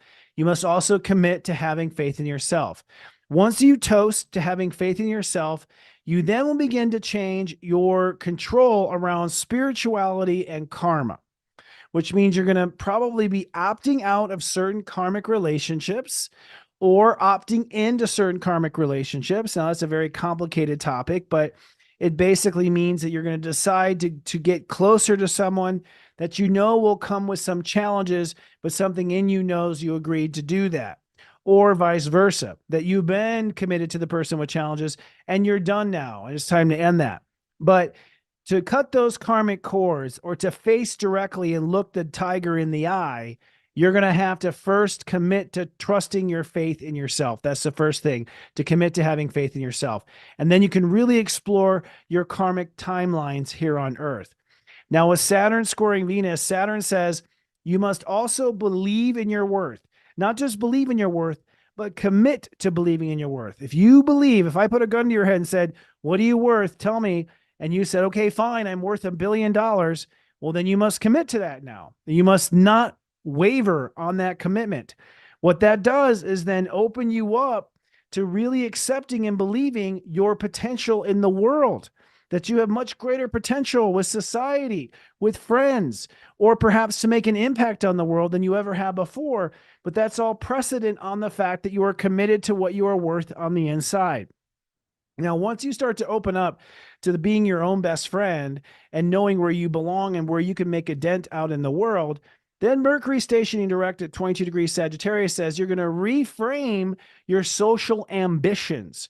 You're going to reframe your reputation, reframe your public image, reframe your branding perhaps. It's time to become maybe bigger than you have ever been before. And that makes total sense. It's the age of Aquarius. Of course, it's time for you to get on stage. We're ready for you. So it all comes down to the fact that you first committed to what you were worth. Then you knew that you could make a dent. Then you realized how big of a meteor, I don't want to say a dent, crater. I want to upgrade dent to crater.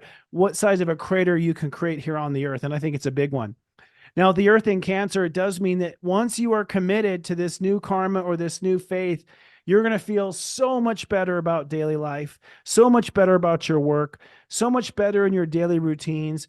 Once you know your place in the universe spiritually and that you've signed up for this karma or you've signed up for this spiritual lesson, then you really don't sweat having to wash the dishes, scrub the tiles, or any of the other things in your daily life that you usually create or cringe to feel on. So I think that Aquarius is going to come out of this week feeling really strong about their daily life. All right. And then the Pisces. Pisces are, first of all, on New Year's Eve, making a toast to being their own best friend. It's time to be your own best friend now.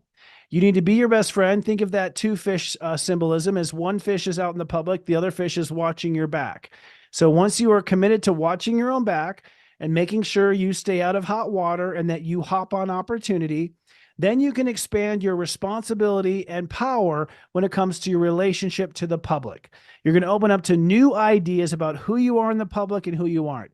What sector of the public you want to be a part of, where you want to live on the earth geographically, what level do you want to be at from an income perspective, what level do you want to be at when it comes to power in a company or power in an organization. So being committed to being your best friend opens the doors now to anything you want to do in the world, including politics or whatever may fancy your boat. Now, Saturn squaring Venus says you must take responsibility and believe in responding to yourself appropriately. Part of being your own best friend is that you don't beat yourself up, you don't punish yourself, you don't nag yourself to death or worry yourself to death, you don't guilt yourself to oblivion. These are all typical Pisces responses to yourself, or ignore yourself or abandon yourself. You have to believe in the way to respond to yourself. You have to commit to a philosophy of how to respond to yourself. Once you commit to the philosophy of how to respond to yourself, then you can open up and believe in the fact that you will be disciplined enough to go the 9 yards necessary for success. So by having a philosophy of self-response, you can believe in your responsibility. That's very interesting. Wow. A philosophy of self-response leads to believing in responsibility. Self-response, responsibility. That's fascinating. Now, once you raise the bar on your responsibility and your self-discipline, then you can reframe what your career potential is. Now your career can go as far as you want. Now, not even the sky is the limit, because you are now committed to a philosophy of self-response, which makes you open to new responsibility. So now you can go as far as your heart desires and reframe the influence and impact you want to make, or the trail you want to leave behind you. This includes children too, by the way. They're part of our legacy. Now, with the Earth in Cancer, by making these new commitments to society and figuring out where your power play is in the world, not for power's sake, but for the heart's sake, then you really start to feel very good about love, creativity, personal dreams, magic, music, artistry. It just opens up the heart. Your heart's just going to blast open. You're going to feel this wonderful passion in your heart because you now are making the decisions in society that are for your greatest good. So I got to say, Pisces, out of all the signs, I'm putting my money on Pisces for the biggest growth impact of 2024. All right, friends. Well, that was a heated and passionate soul horoscopes. I hope you enjoyed your tea. Let's now take a little break. We have a small intermission here. We're going to show you the zodiac weather one more time in a commercial. When I come back, Tarot Master Chris Reck with me, giving you New Year's resolutions for all 12 signs. See you in about 3 minutes. This zodiac weather is from Saturday, December 30th to Friday, January 5th. 2024. Looking ahead at the New Year's Eve weekend, it looks like you'll make some New Year's resolutions, and by New Year's Eve, you're ready to act. Let's drill down. On Saturday, it's sunny and hopeful. Step 8 means it's a Grandmaster day. Saturn rules the day in the sign of Capricorn. The moon is in Leo, so you're feeling loving about the future. And this is the day where you are reframing the lessons of the year and making your New Year's resolution. And as an added bonus, Jupiter stations direct.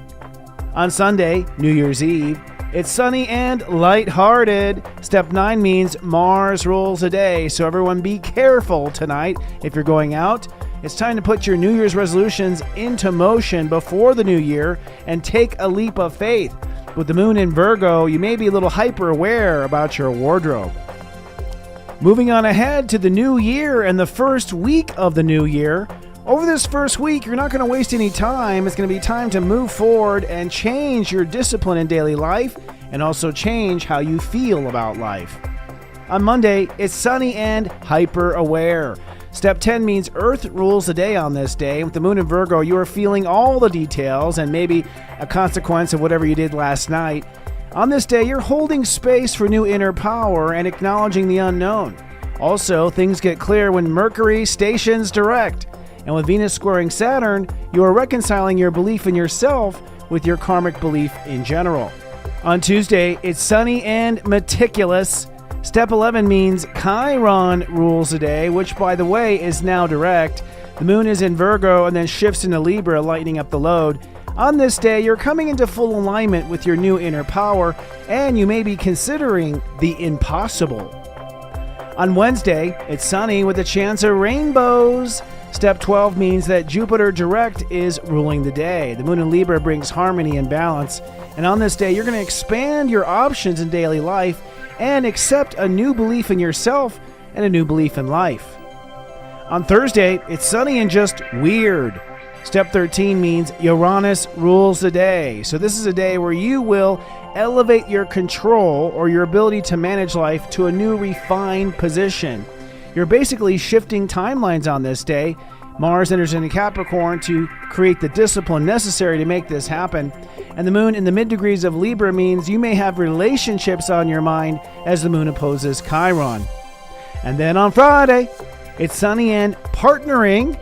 Step 14 means Mercury now rules the day. This is the day where your mind will reframe your daily performance and control possibilities. You could say you are breaking ground on a new me. And as the moon moves from Libra into Scorpio, you are feeling that new day. It's Serious Joy, Joy, Joy.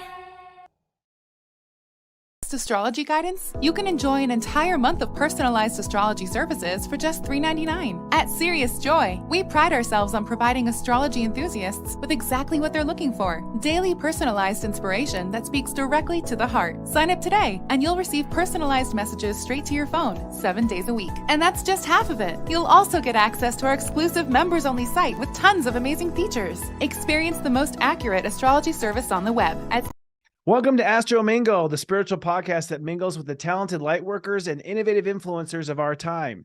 We're always interested in the people and the predictions in the esoteric arts. And today, my guest is a master of that field. Reck is a highly intuitive tarot reader with a remarkable online presence. With over 8 years of experience running the successful YouTube channel Minnow Pond Tarot, Chris has established himself as a trusted source for gaining a deeper understanding of energetic forces and intricate explanations of the tarot card readings. Through consistent uploads of 24 videos per week, that's 2 videos per sign, Chris ensures a consistent flow of insightful guidance for the upcoming weeks and months. His readings emphasize positivity and empower individuals in creating their dream reality in the present moment. Renowned for his sharp wit and candid truth, Chris offers a unique dimension to explore within the realms of tarot, astrology, and personal development. Take the opportunity to delve into this captivating world by visiting Minnow Pond Tarot's YouTube channel today. And I'd like to say, please send some waves of love and gratitude to my guest today, Step 5 Pisces, Tarot Master Chris Reck. Hello, brother. Hey, how are you? Good to see you again, man. It's been... Hey, you too. It's gone quickly. I think we were on the air together like 2 months ago, and it seems like yesterday. I can't believe it. So I know. Super and fast. we talk about the Chris hive mind because we're quite often on the same page, and like both of our staff who watch both of us fully, like the entire 9 yards, say that we're always on the same page about the signs and whatnot. And I thought this would be a great New Year's special to tag team with you and look at the signs for the new year. Yeah, absolutely. I'm always getting texts from my assistant saying, "Oh, you and Chris said exactly the same thing." So we'll see what happens today. Yeah, we have that same. It is a Chris hive mind. Maybe it's the Christ conscious. That's another conversation down the road. Before we dive in, man, let's just do like a little wrap up of the year. I think 2023 went really fast for me. I don't know about you. Oh yeah, it was. No, I can't believe it. I can't believe that we're already in December. I mean, it went so fast. It's like time is speeding up, and I don't know if it's Saturn and Pisces because it's been more about spiritual, so we've been a little out of it. What have been a couple of the main themes that you've seen the world going through this year through all of your tarot cards? I mean, I'd say the big overarching theme is, leaving a comfort zone, which I talk a lot about this year, which I do think is changing next year. So maybe for the past few years, that would be a big theme. You know, and I always think of like this year as the year 2023, like if I really think about it, is the year where the universe is like, okay, like what world do you want to live in? I think maybe this is like a decision year in that sense. And what do you mean by world exactly? I mean, is that human based or? I think it's whatever you want it to be. I think it's what like what are your main focuses? What things do you want to accept in your life? What things do you not want to accept in your life? And can you move more in the direction of having more of what you want and more of the experiences, situations, energies, everything. Interesting.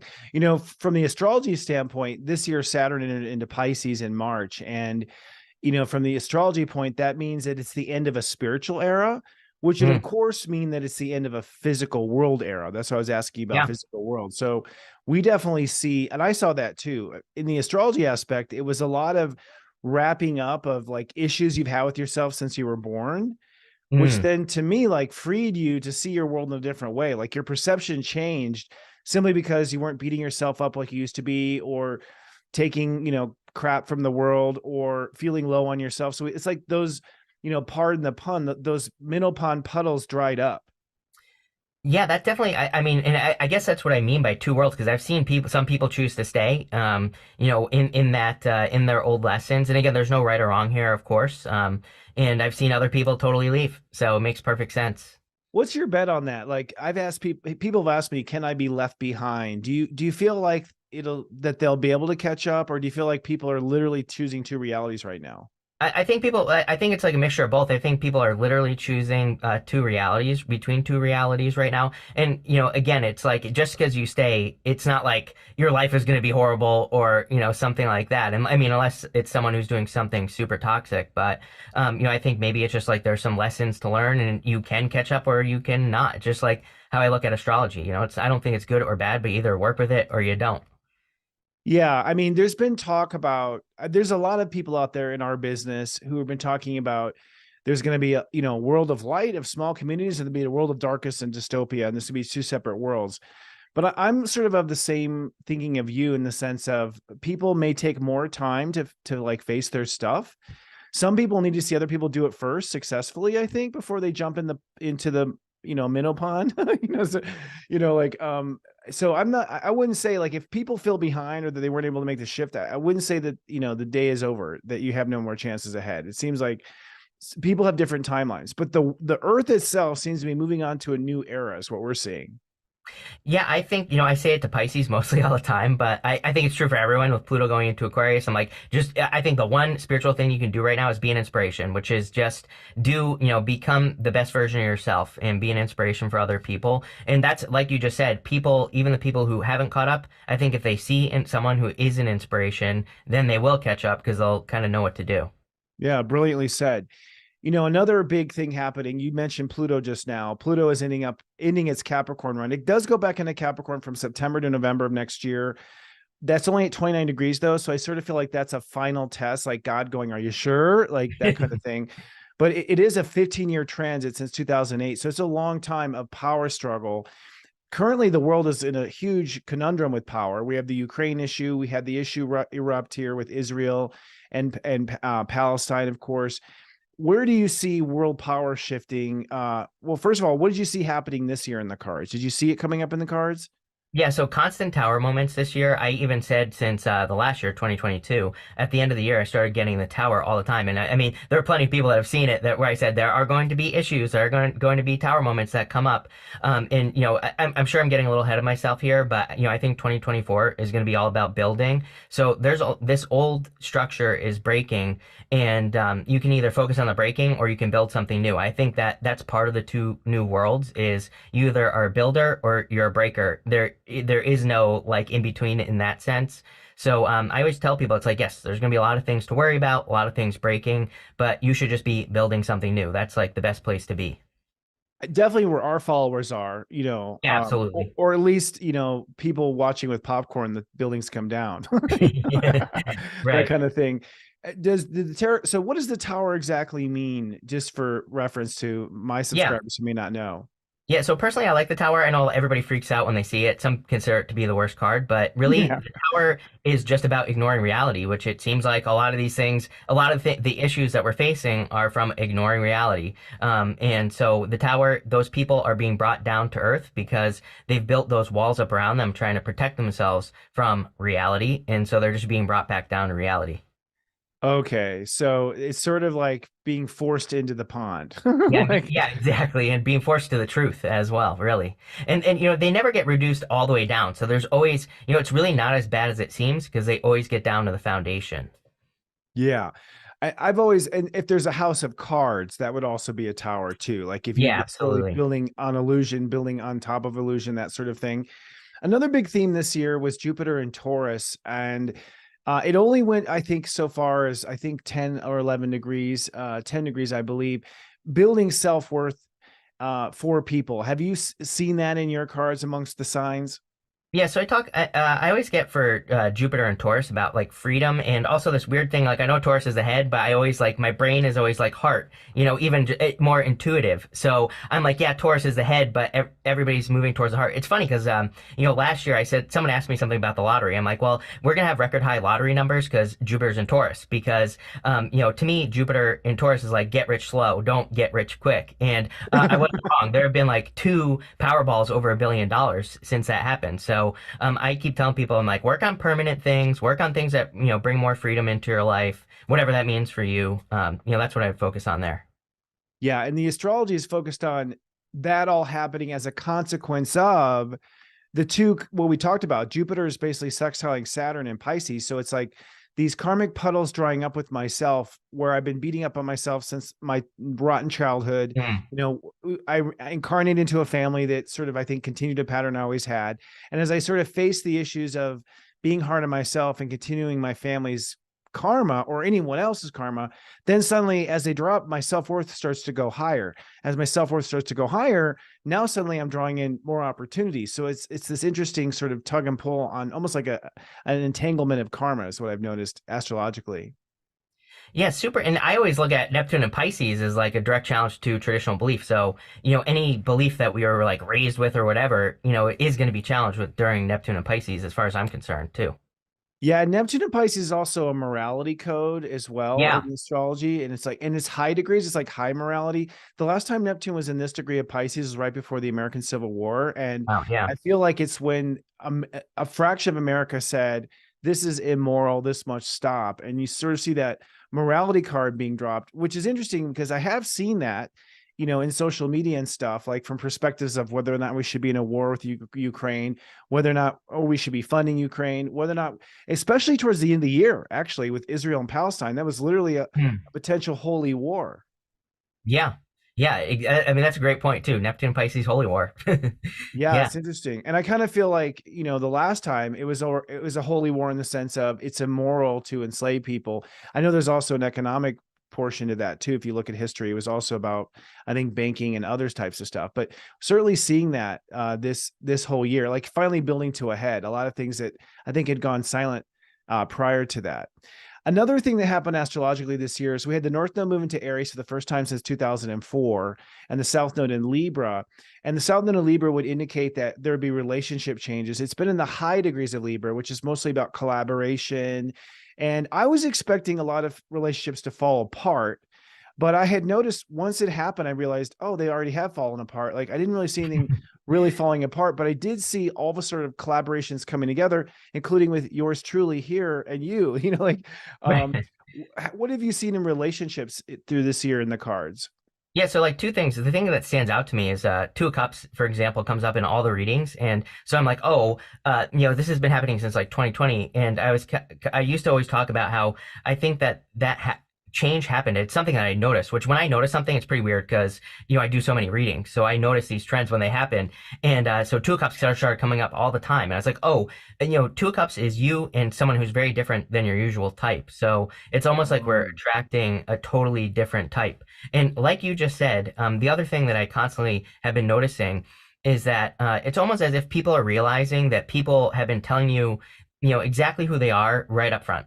So it's like really in those moments where you think like, oh, I wonder if this person's interested in me or if this is going to last longer. It's like, well, actually, no, you've probably recently learned. No, they told you right away what was going to happen. That's interesting. I also think, to couple that as well, because I agree, Venus is currently in Scorpio as we tape this. So it's sort of like a kind of a transparency. But in the same sense too, it's like with Saturn and Pisces, once you stop blaming yourself for stuff and you get over that karma of holding yourself back, then it's almost like you stop projecting onto other people and you saw the truth too. Yeah, that too. Yeah. It's like undeniable. It's like, okay, I used to think I was a problem. You're clearly the problem. Exactly. We're seeing that. Then the North Node in Aries as well. It's like in the high degrees of Aries, it's sort of like recharacterizing ourselves. Like again, we'll talk about Aries today in our predictions, but Aries are on the comeback from what I can tell with the North Node in Aries. And so there's a new characterization of ourselves, I think, birthing, especially towards the end of the year, like a new version of ourselves, a new expression of ourselves, or even in some cases, like I'm going to become a plumber or I'm going to become a dancer or, kind of going for not ego for ego's sake, because Saturn and Pisces is like, it has to be something you love. It has to be something that's worthwhile. You could even say that COVID was part of this as well. Once COVID happened here in the United States anyways, and we came off that 60-hour a week job and we realized like, oh, I have no life. I gave it to career. It's like, this is the year where I think people have finally started to go, okay, well, now what? Who am I and what am I doing next? Yeah, I think that goes back to like the whole heart-based thing that I keep getting in my readings, people needing to go towards your heart. And there is something like weird and logical. Like, I think there's some sort of challenge where our logical brain is like, oh no, you can't go reinvent yourself, do this thing, something new, or, or you're not worth it or worthy or whatever. Yeah, absolutely. Yeah. And I think that's part of the new age birthing too, as well. Yeah. Did you see with Pluto in the high degrees of Capricorn, we certainly saw a power struggle here in the United States in these last moments of Capricorn. We have, Biden perhaps may not be on the ticket. At least that's the rumor anyways. Trump may be in jail and make it as president. And then we have Bobby Kennedy, who's created a third party that looks significant for the first time since Ross Perot, which ironically was kind of similar to the Saturn transit. When Ross Perot was challenging Saturn, I think was going from Aquarius to Pisces. So it's very similar in the Saturn transit. Where have you seen, you said the Tower, but have you seen power struggle as a theme in the cards? Yeah, I mean, like, I always look at Two of Swords, which is another common theme, because Two of Swords is this or that thinking. Literally for 2024, I think if you want to be super successful, third place solutions. Everybody thinks this or that, but there's always a third place that no one's thought of before, and so that's the power struggle that I really see. And I think that having another party fits in perfectly with the astrology in general. So Pluto and Aquarius, right? Totally. I think, and you're right. And I think that's very good, acute insight that you're giving, because in Pisces, which you are, by the way, Pisces is literally two fish swimming in different directions. And it's like in the age of Pisces, which we're sort of wrapping up, you pretty much were given two choices. And part of the control was you have two choices, like, the top fish or the bottom fish, the right, the left, the good, the evil, Republicans, Democrat. And I do think Aquarius is that third option, or as you could say, none of the above energetically. So I think that's a brilliant insight there. So let's talk about Pluto moving into Aquarius then. So Pluto is in Aquarius on January 20th.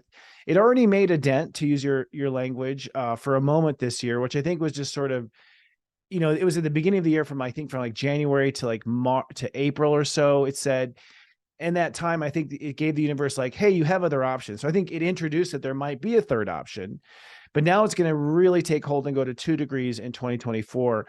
It's sort of the birth of the new era, the birth of the age of Aquarius. Where are you seeing those births in the cards? Yeah, like I think most of the bursts are coming out in like the fear of criticism. I always tell people like maybe one of the biggest risks you could take right away with Pluto and Aquarius is, saying something being wrong, saying something, your mom judges you, or, whatever the case may be, and needing to kind of put those things out into the world anyway. It's like, a very unique time. I get the Chariot a lot, I think of as well, which is he's making himself unique. He's setting himself apart. He's leaving that city behind him behind. He's literally leaving a place where everything is the same and going getting to a place where, he's like trying to find his own place where maybe he can be the leader. And, I know Pluto and Aquarius, Aquarius, we think of the collective, but, I think it's important with Pluto and Aquarius that people like benefit the collective, but don't become part of the hive mind, the Chris hive mind, right? Stay out of the Chris hive mind, actually. It's not fun in here. Yeah, it's not. It's a mess. It may look pretty, but it's not, buddy. I think that's true. I mean, Aquarius is interesting because it is, the last time Pluto was in Aquarius was the American Revolution. The war had really started. We declared our separation of powers with Pluto and Capricorn. The Constitution's at Pluto at 27 degrees Capricorn. So we declared our independence, but we didn't really fight for our independence until Pluto went into Aquarius. So this idea of independence and being an individual and having individual rights, these are all themes of Pluto and Aquarius. And I agree. I'm seeing in all 12 signs where they're allowing, people are allowing themselves to be the weird one out. It's no longer a bad thing. I think you're seeing it too, like in social media and TikTok and whatnot. And that's one of the things that, we haven't talked about, the gender fluidity and how, now, we have the power to decide what our pronouns are and that sort of thing. That's sort of part of the same wave, I think, of Pluto and Aquarius, which is like, I'm going to define myself the way I want to define myself. And you all either get on board or take a hike, seems to be what the energy is. And you say that's the Chariot, huh? Yeah, I think that's the Chariot. When you think about it as well, the Chariot driver, I'm stealing this from the Leo King, but he kind of looks like the magician, the guy that's in the Chariot itself. And, he is the sign of the magician is reinventing yourself, whatever you want to be. Yeah. So I think that in some ways, I don't know, I can't speak for the world, but in myself, it's like I'm giving myself permission to be who I always was, but I'm just no longer fighting myself about it, is where I'm finding that energy in myself.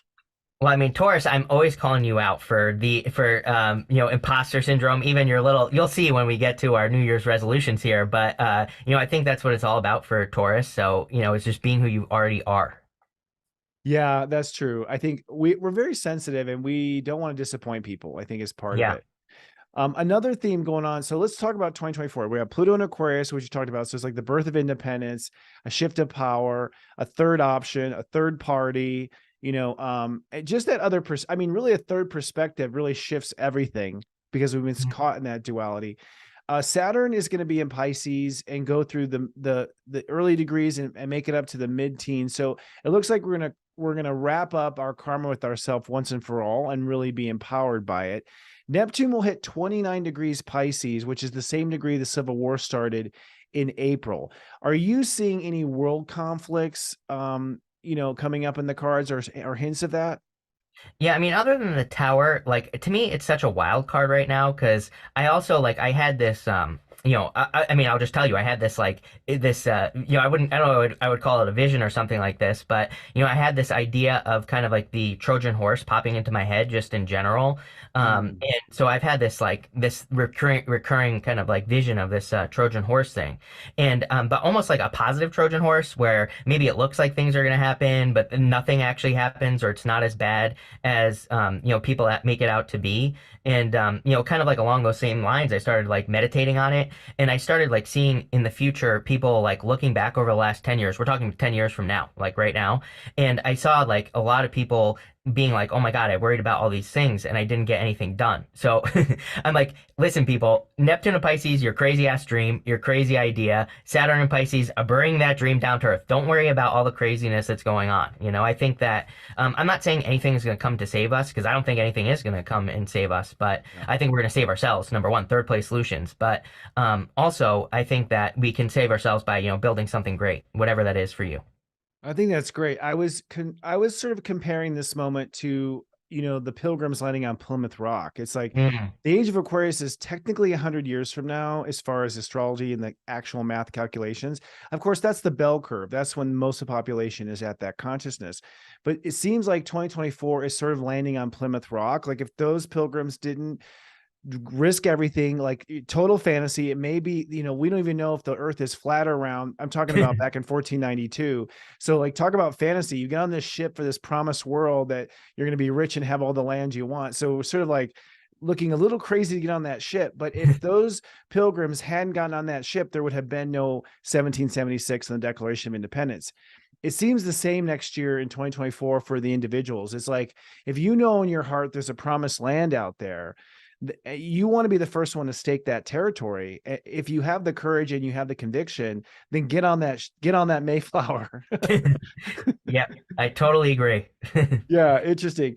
And then another thing is Jupiter and Taurus. So, Jupiter, as we talked about in 2023, Jupiter was sort of like cleaning up our self-worth. And when you sextile that to Saturn, it was like drying up karmic puddles with ourselves.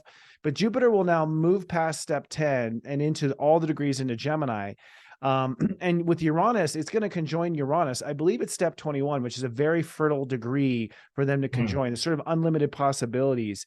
So, the astrology is showing, like, from an economic perspective, whether you look at AI or self-driving cars or, these burgeoning industries, it seems like 2024 is also the year to go for any kind of material gold rush that you want to go after. Like, it's super supported.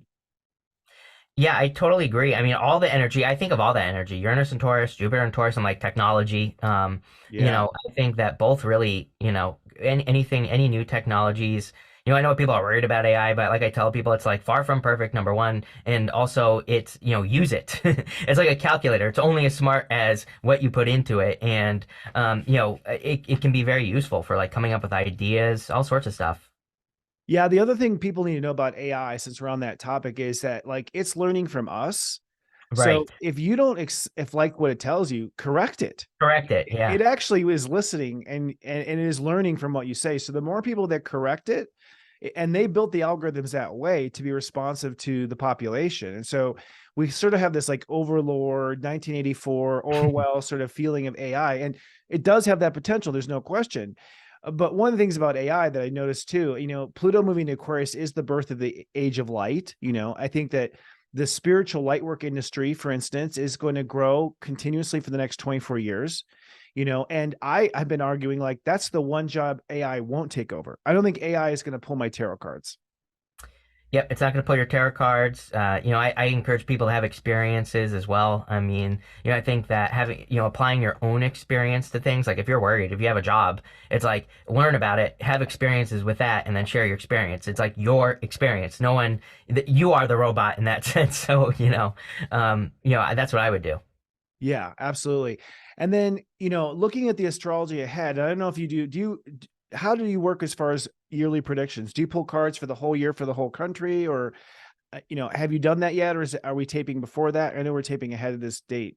Yeah, no, I do it. So I've done all 12 signs already. So those are up, and I do it by sign. I don't think I've ever, maybe once I've done for the world, but yeah. Be interesting. Maybe we'll get together like in March or something, and like, I would love that. Yeah.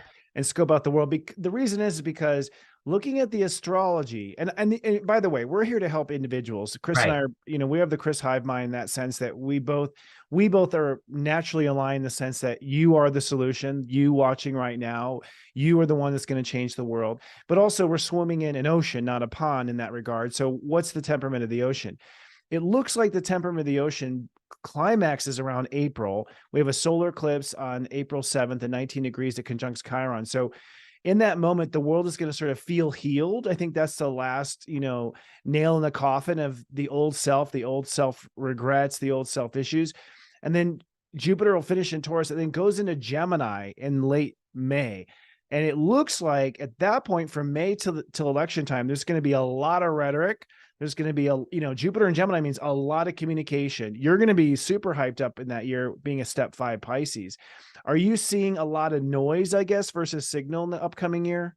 Yeah, I talk about that all the time, about the noise, needing to drown out the noise. I mean, I've had people try to cancel me for saying this, which is unbelievable. But we want the noise. Like, I'm not talking about any situation, and I'm not political at all, personally. I could care less, honestly. But I think that there is going to be a lot of noise. The reason I tell people, it's not like I tell people to bury their head in the sand, but the reason I say it is because, again, I just see in the future people like realizing they're worried about all this stuff that's going on, but none of it mattering in just a few years, and then having done nothing. So, I think it's better to actually do something, about whatever it is that you're worried about. But the noise thing comes up all the time, that there's going to be a lot of noise. I think, I always see like the peaks between now 2025 and then maybe like between like 25 and 33, it kind of like goes down in my head is how I see it. And then maybe things return to normal like at 2033, somewhere around there.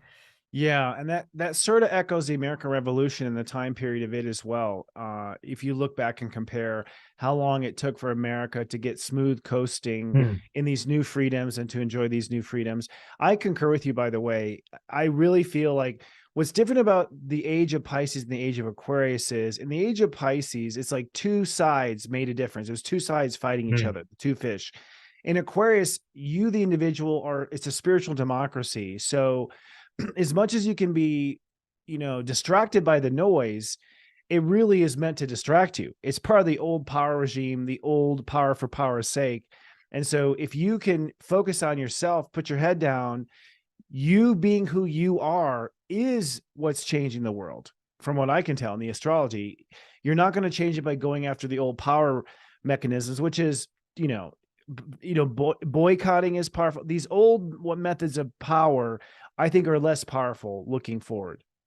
Yeah, and we're seeing that. I mean, and the thing that pops into my head about Aquarius too, the water bearer, it's like, when you think about it, she is like pouring water onto land, and I really always see that as, what's possible for one person is possible for everyone. So I think we're gonna see like even if you think you're an underdog, like now is the time of the underdog, try to be the not underdog.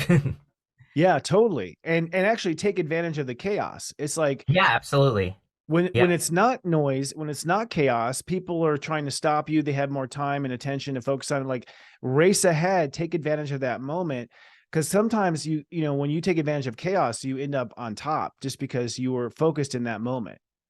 Yeah, and it's like the other part of that I think is that things are, we've already kind of seen the beginnings of what's possible for people. I think all the gatekeepers have been removed. Like you can publish your own book now, you can have your own YouTube channel now, and you Yeah. can destroy television on YouTube.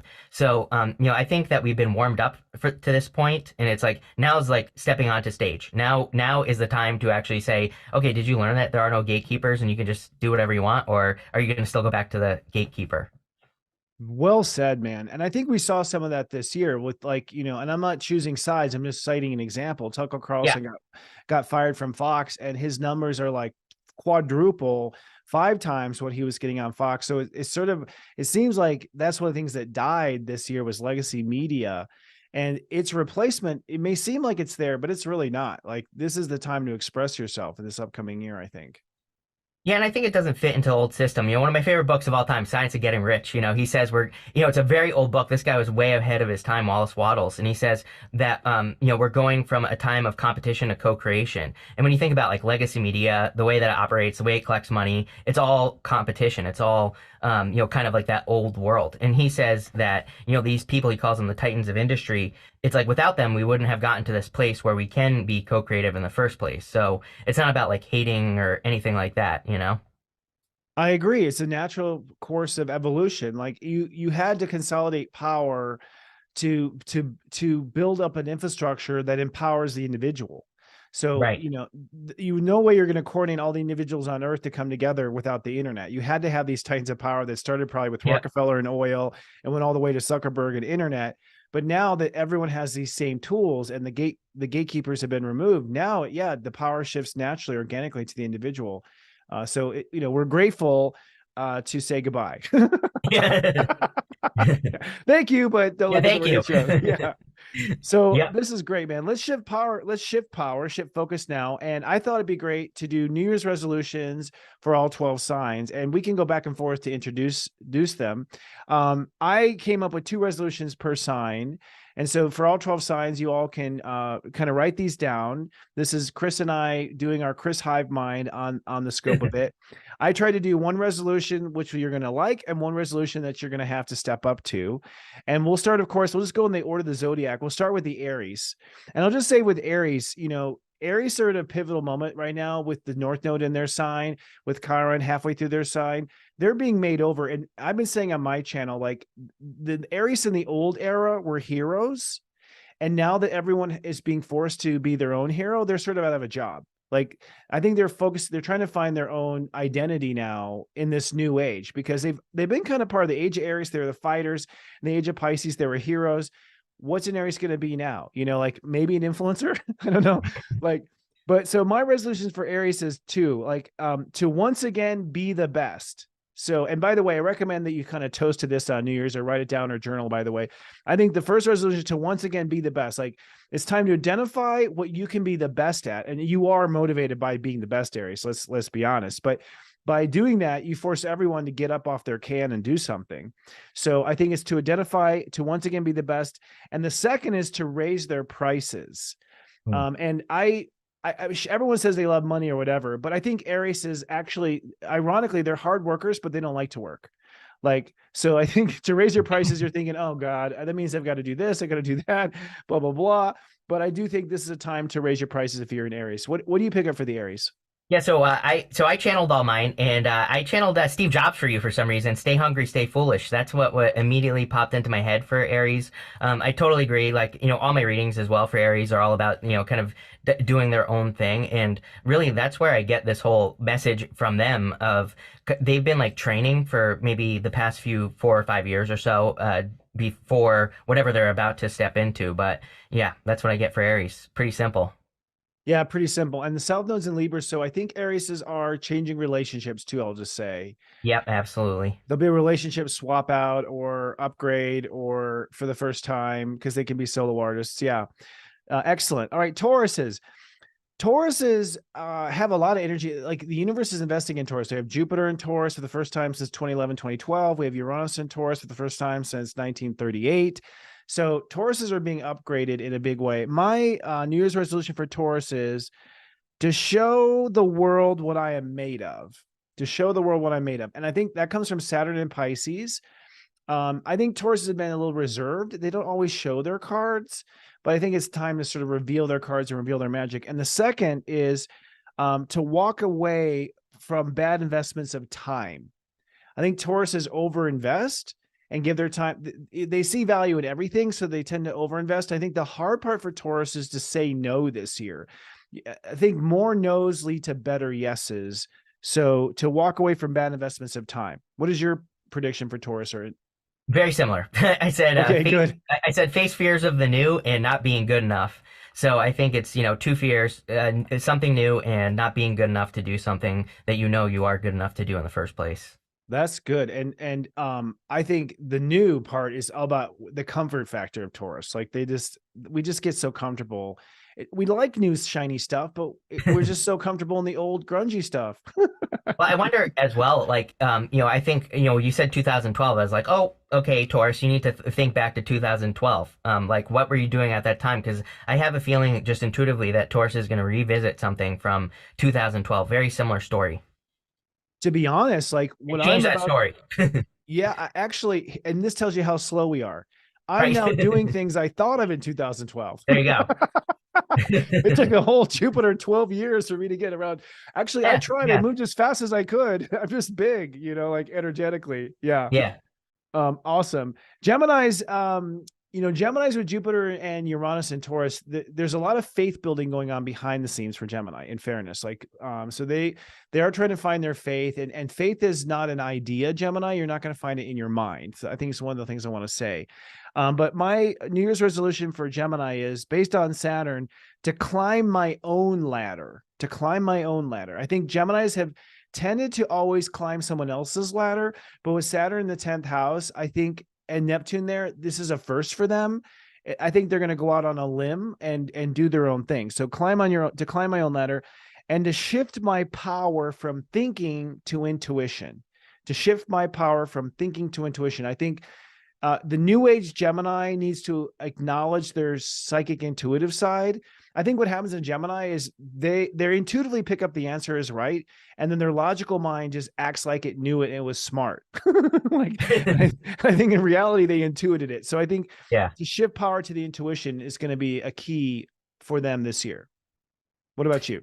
Yeah, so I said challenge yourself, no more wishing, make things happen. So, I think that it is time for them to take action. And, I go back to COVID times for Gemini all the time thinking mask, no mask. But it's like, don't think of it that way. Like, are you wearing a mask or are you presenting yourself as you actually want to be? Yeah, that's great. Reiterate your one more time. I said challenge yourself, no more wishing, make things happen.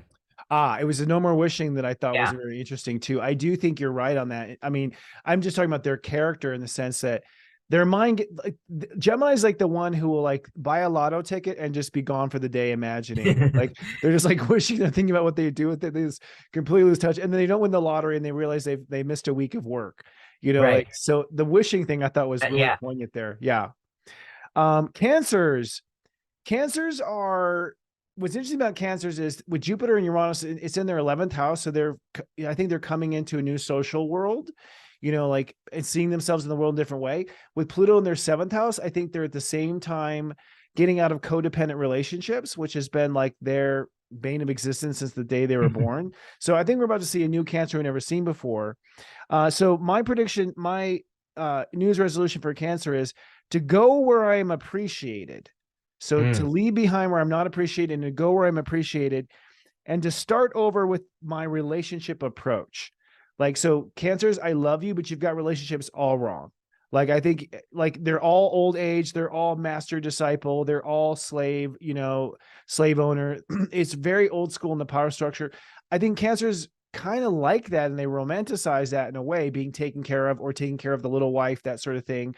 But I think they have to reinvent relationships altogether. What are your thoughts? Yeah, interesting. So I had Nine of Cups pop into my head for Cancer, and Nine of Cups to me is an energy of like really bathing in the energy of what you want to be. It's not about acting as if, it's more about being the thing that you want to be. And so that's what popped into my head for Cancer immediately, like boldly be the thing that you want to be. It's about, adopting the habits, the doing the things that people who look like you want to look or have the life you want to have, like just start living that life. That's interesting. And the North Node is in their 10th house and the South Node is in their 4th. So they're literally being told, like, get out of the home, which they're like the homemakers of the zodiac. Get out of the home, get out there. I mean, the way I look at it from a logical sense is like the world is, there's so many people that Cancers will baby and take care of who don't appreciate them and who don't deserve it. And there's this whole world that's suffering that would just eat you up. So it's like, it seems like the world needs Cancers more than ever right now. Yeah, absolutely. Yeah. All right, let's move on to Leos. I love my Leos. Leos, the thing that comes up for Leos to me, like from an astrological perspective, is Saturn and Pisces in their 8th house. So I think they're about to go through a chameleon change. They're about to change, upgrade their main, upgrade a lot of things. It's about comfort zone changes for one. The North Node in Aries is saying it's time for them to live their purpose. And Jupiter and Uranus and Taurus is in their house of career. So kind of like Cancers, Leos, I think, are about to come back on stage in a big way. And Pluto in Aquarius is going to call for them to like look at themselves differently. So they're about to go through like a huge metamorphosis starting this year. My news resolutions for Leo is put my career on the map. So it is time to play your hand, Leo. It'll be 12 years before you have this luck again. I don't care if hair and makeup isn't done. Get out there. Like you need to pull it off. And the second is become my best friend for growth. So I think Leos spend too much time looking around at who their friends are when they need to be their own friend. Like they need to be their makeup artist. They need to be their own assistant. And so I think the Leo that's going to go really far is the one that really looks at himself in the mirror critically and says, what can I do for you? And sort of speaks to that image. What do you see for Leos? Yeah, I mean, you're taking the words out of my mouth today, but my thing with Leo for the 10 years that I've had my channel almost, since day one, literally, I remember, you can go back to the oldest video, I said that Leo they've been getting the 8 of spades when I used to read playing cards, they get the 8 of swords when I read regular cards. I say you have to leave a comfort zone to get everything that you want, and so, for Leo, I had take control of yourself, no one is coming to save you. It's funny because I did a Leo reading today where I was like saying to Leo, I'm not criticizing you, Leo, but you could find yourself looking at some of the people around you and saying, and being like, not blaming those people necessarily for your problems, but saying, oh, if they would only just do this, I would be fine. And I think that Leo needs to save themselves right now is really what I would do if I were Leo. Good point. And I think Leos, it's a cycle. Leos are king of the jungle, so to speak. And I think what happens is they get a little too pay too much attention to their followers, and they really need to just focus on where they're heading in the forest and only look back occasionally over their shoulder to see who's following them. I think as they go through a cycle, they get a little too obsessed with the followers instead of like the direction that they're taking their followers. And Leo, real lions like to hunt. So I mean, that's what I would say to Leo. You need to be a hunter at this time. Yeah, catch that mouse. Yeah, And yeah, there's plenty of rats out there, let me just tell you. yeah. So it's a smorgasbord of opportunity for the Leos. All right, awesome. I think that's great. Leos are going to love that. Virgos. Virgos, what comes to mind for Virgos to me is one, Saturn and Pisces for them is that it's a whole new world in relationships for them. And most Virgos I know have sort of always been unhappy with relationships. I haven't ever I actually don't think I've met a happy Virgo in a relationship. And maybe they're at home happy and they're not watching my shows. I don't know. So I understand how that works. But I think that this is a time where they're finally getting it right with themselves and treating themselves the way they deserve to be treated. And that in turn is going to attract the people that they deserve. And that could be, by the way, if you have romance, it might be business. If you have romance, it might be friendship or strategic alliance. And the North Node in Aries is, I think, saying for them, you've got to get comfortable with being uncomfortable to get there. So, Virgos like it their way. And I'm just going to say in 2024, it's not going to go your way, at least because you don't realize what you need at the core of it. So the New Year's resolutions for Virgo is to fall in love with my own life. So I think Virgos really need to focus on what they like get super anal Virgo retentive about these are all things I totally love and ignore the things they don't love. And the second is to believe in and love myself. So I think, again, use that Virgo hyper awareness to really love your life and to love yourself. And I think Virgos are going to just skyrocket if they take that advice. Your thoughts? Yeah, I had Time to Party, Virgo. I think that was like the first bit that I got that you need to get out there and have a good time. And literally the second thing I wrote down was double down on the good stuff when you see it. So, when good things enter into your life, this reminds me of the Wheel of Fortune, which everybody always gets, but Virgo, you seem to get with me quite a bit anyway. And, double down on the good stuff. Interesting. And the Wheel of Fortune, I think Virgos think the Wheel of Fortune and they assume it's leaving. Yeah, yeah. Yeah. But what you're saying is the fortune's coming? Yeah, I mean, the Wheel of Fortune to me is it's not about good or bad either. It's like when good things happen, double down on the good stuff. But also when bad things happen, you take care of them right away so they don't become bigger issues. It's about, living at the center of the wheel. When we live at the center of the wheel, again, we don't run away from the bad stuff either. We just take care of it right away. Oh, that's brilliant insight in the center of the wheel.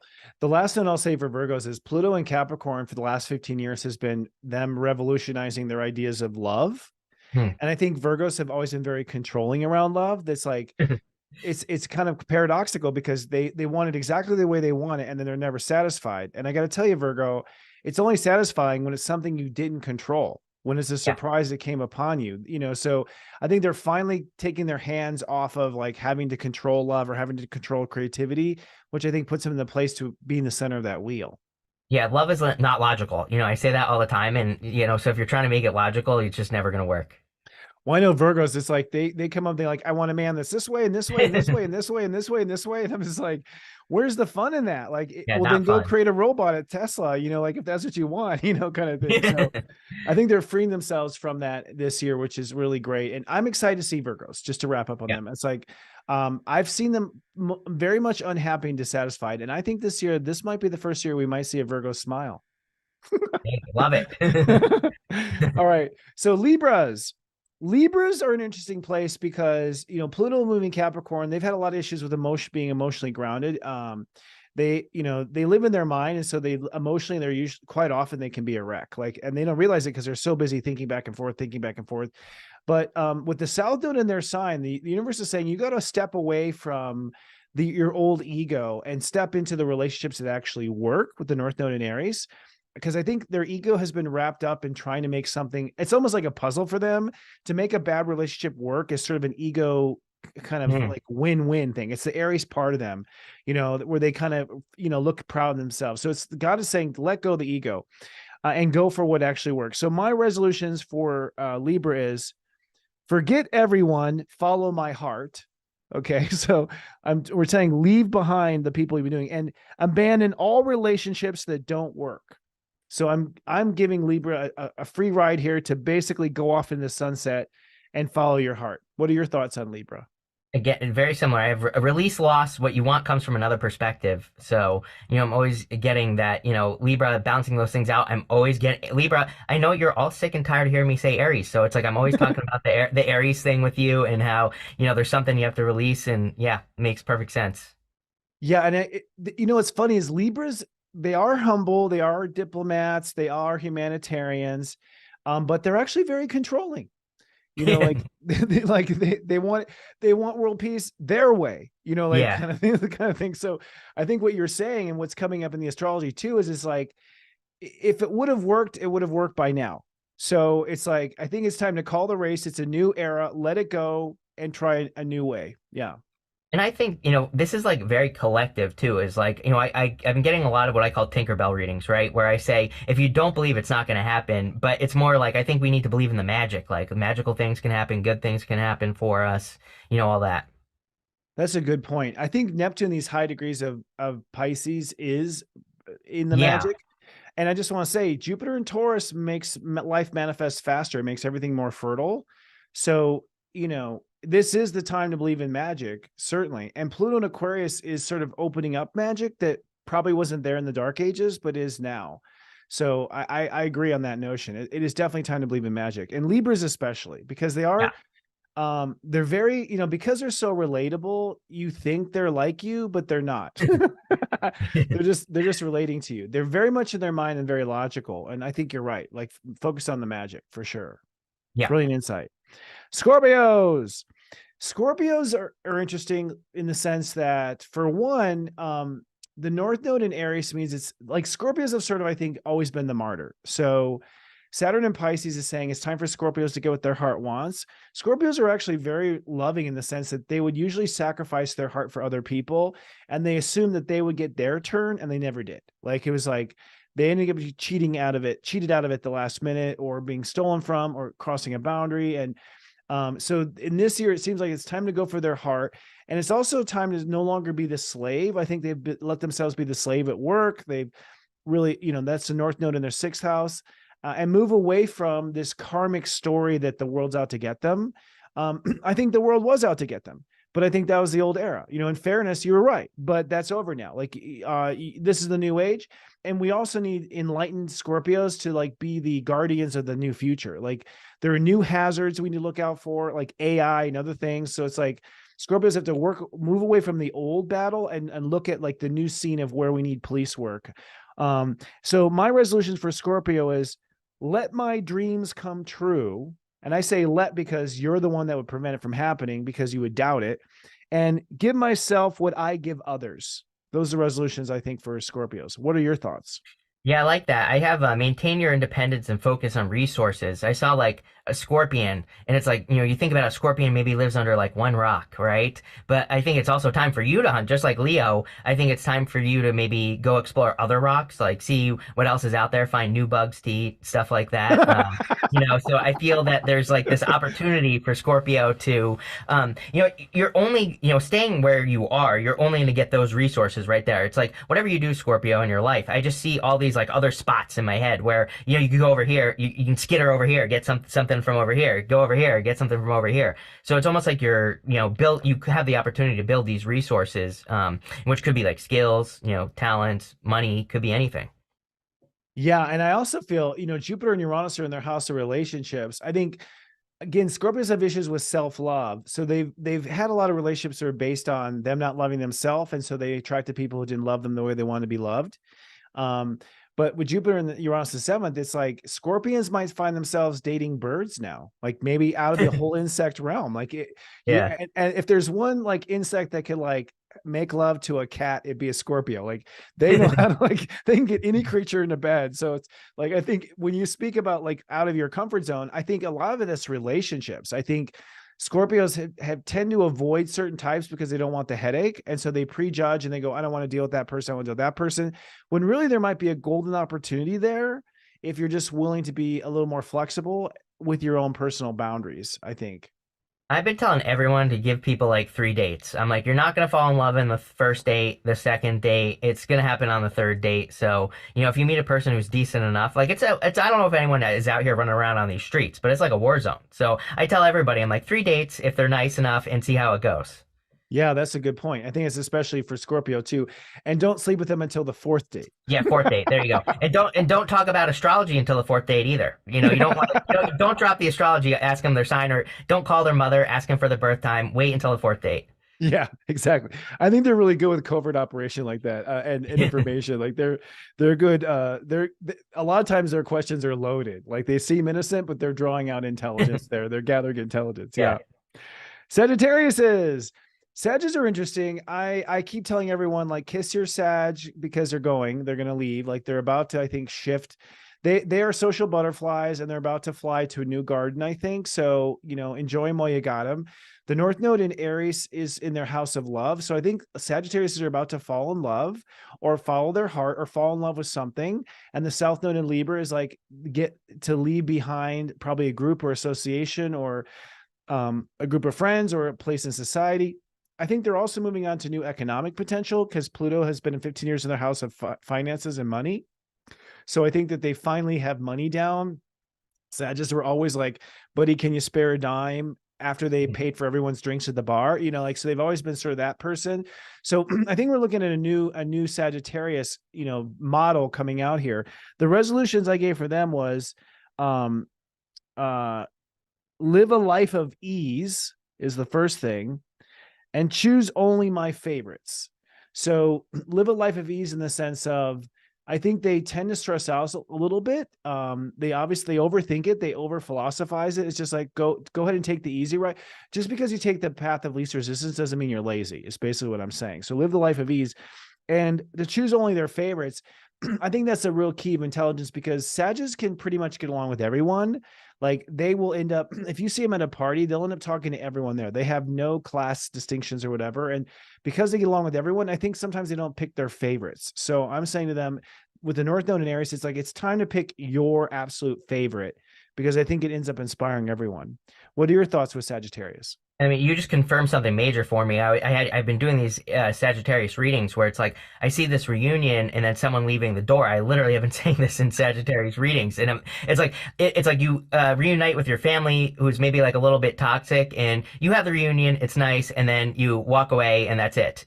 So wow, yeah, that blew my mind. But Wow. for them, I just have work hard, play hard. That was like the only thing that popped into my head for Sagittarius. So, I think that also, I keep getting these things about side hustles for Sagittarius. So if you have a side hustle that you want to turn into something full time, then, now might be the time for you to do that.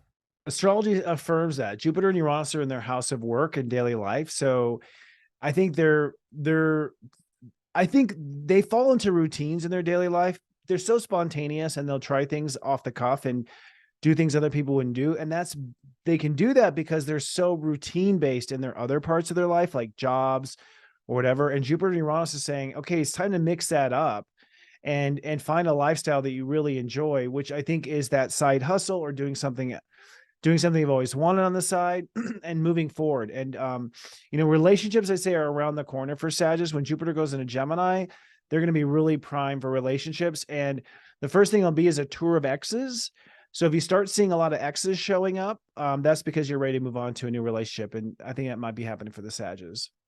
Yeah, and Sag, I tell you to experiment all the time, and so I think it's because I think the frustration for Sagittarius is throwing stuff at the wall. It doesn't work, but needing, I think you need to keep throwing stuff at the wall until you find something that does. Yeah, exactly.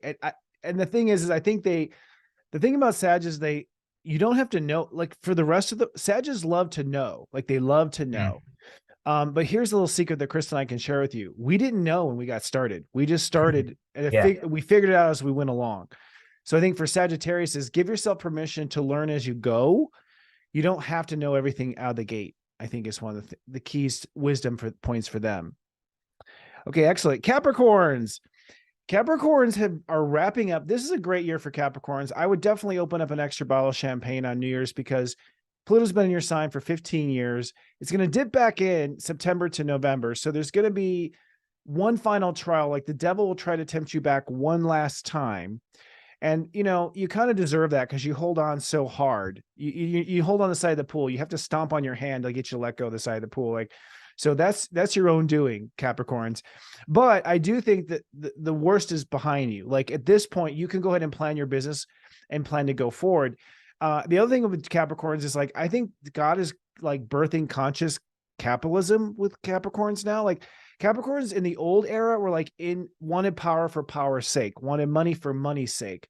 And Jupiter and Uranus is saying, no, for love's sake. It's heart-based. It's fourth dimension, the fourth chakra up from your root. So I think what we're going to see this year for Capricorns is, like that classic cliche of like the attorney that quits their job to become a musician, that sort of thing, where they sort of give up the steady and they go to what seems to be insane.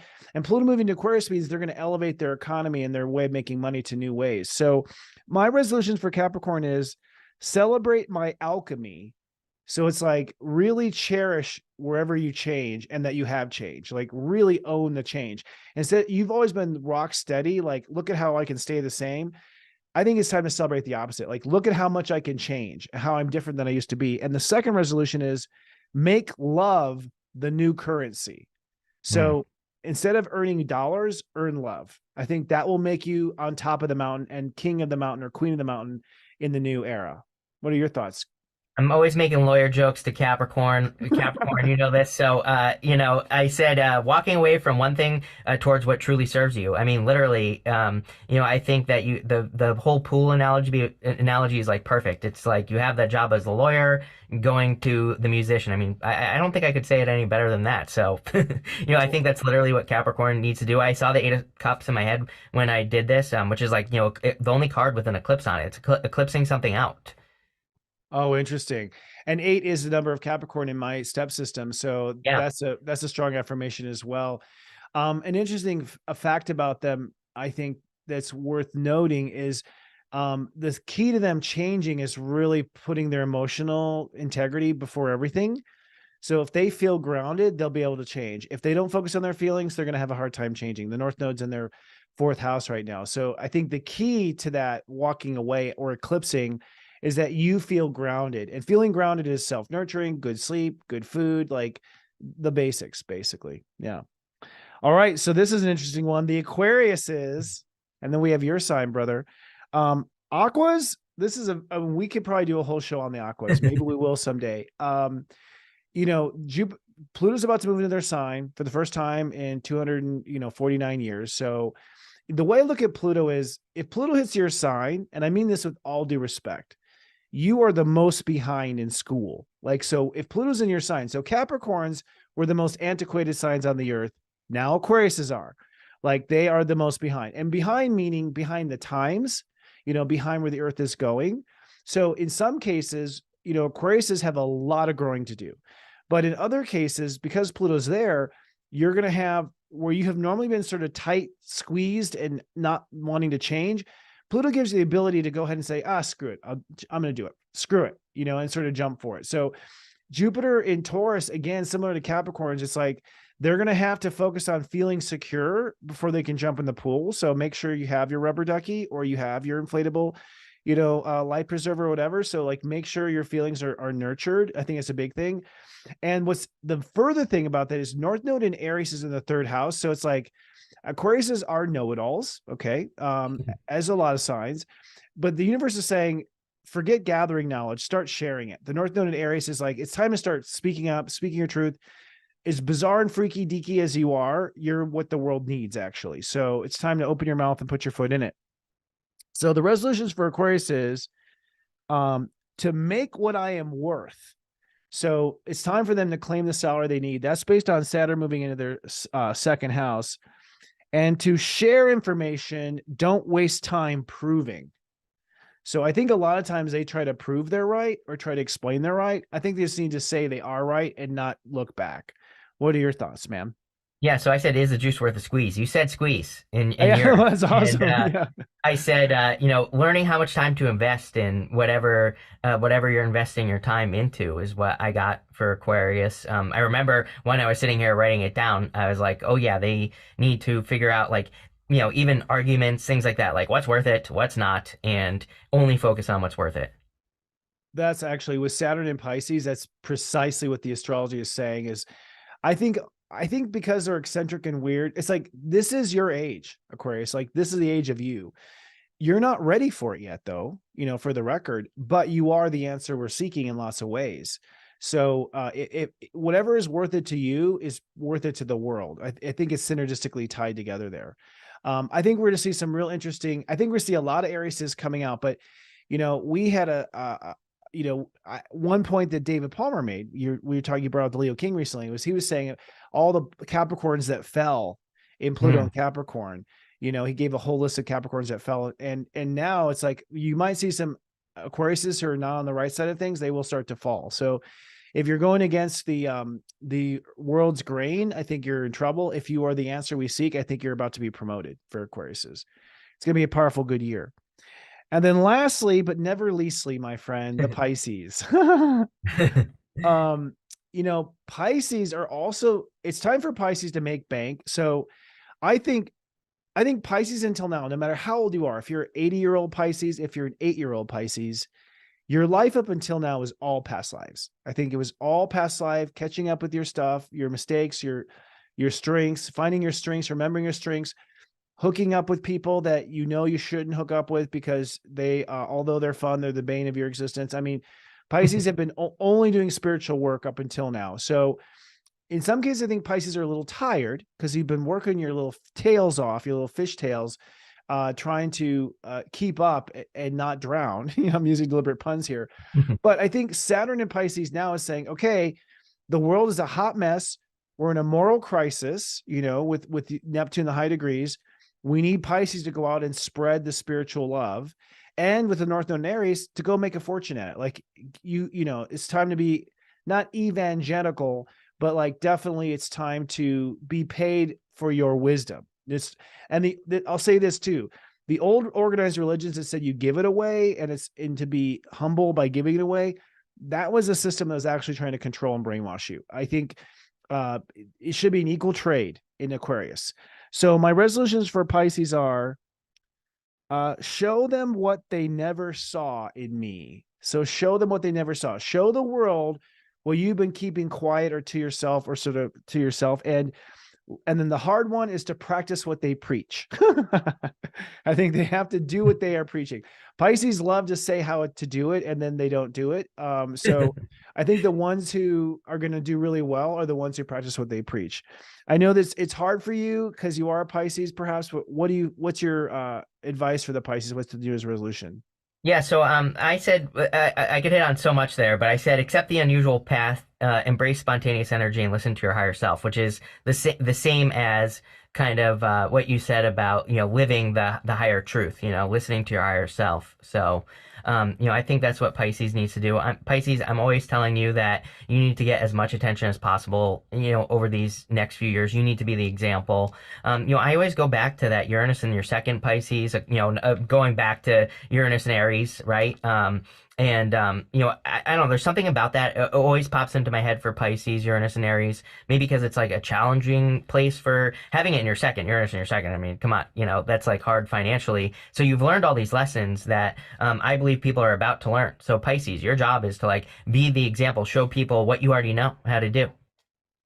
Yeah, I agree, actually. And they did learn hard. And Pisces, I had a lot of Pisces friends who were very qualified for stuff, but just couldn't, put two dimes together. They had a real hard time. And I think it's because they were looking at it from the age of Pisces spiritual value system, which is the whole like sacrifice and, fasting. I mean, giving stuff up was sort of like the old way of looking. The other interesting thing about Pisces is that Pluto and Aquarius is in their 12th house. So their spiritual level right now, for all practical purposes, is actually rock bottom. Like, so wherever they are, they're going to go higher and higher and higher and higher and closer to God for the next 24 years. So in a way, they're sort of the pioneers of spirituality. I think they're going to channel information that we haven't seen before. I think of Albert Einstein, who was a Pisces. Like when a Pisces is plugged in, they channel the secrets of the universe and bring it to the planet. So I think they're going to be a huge resource of information. And the South Node and Libra in their 8th house means, again, Pisces tend to like find a fishbowl and they just keep swimming in the same bowl. And I'm definitely seeing it's time to like find a fish tank or an ocean or go down the sink. I was going to say ocean, Pisces. Yeah. You need to become a great white. Yeah, it is time to up the game there. And it's time to spread the gospel. I think, the world is literally waking up to spirituality, and forget organized religion. Pisces are plugged in, they really are. And the world is clueless. And the people who say they know don't, because if they did, we'd be a lot better off. Our life expectancy would be going up, not down. So I think we really need the Pisces to preach, which, Yeah, absolutely. brings us to Minnow Pond. Yeah. So that was excellent, brother. What are your, so sort of to close off this conversation, which has been a great one. I'm sure our Minnow Joy fans are having a blast here. What, from a broad perspective, do you have any advice, let's just say going into the new year? I mean, let's narrow down to the first quarter. What are your cards telling you that we should all be doing as we start the year, the first 3 months? Yeah, building third place solutions. That's what I focus on, making yourself unique. Don't, I think the danger maybe is looking at other people and thinking like, oh, my thing has to work out exactly how it did for this other guy, So it's like you're going to have your own unique story. Maybe that's the better way to put it, is that really focus on telling the story that you want to live. That's a great story.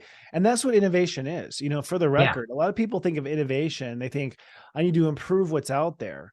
And it's really, no, just improve yourself and you will improve what's out there. So I think going out and crafting your own path, I mean, that's what this new age is about.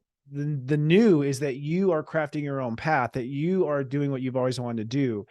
I would say the same. I think it is absolutely time with Jupiter and Taurus, like, even if you don't plan to build, buy the lot. Like, it's like, you want to definitely like go ahead and claim your territory in markets, in intellectual property, anywhere, like claim that territory, because we're talking about, it's going to grow for the next 12 years like a magic bean.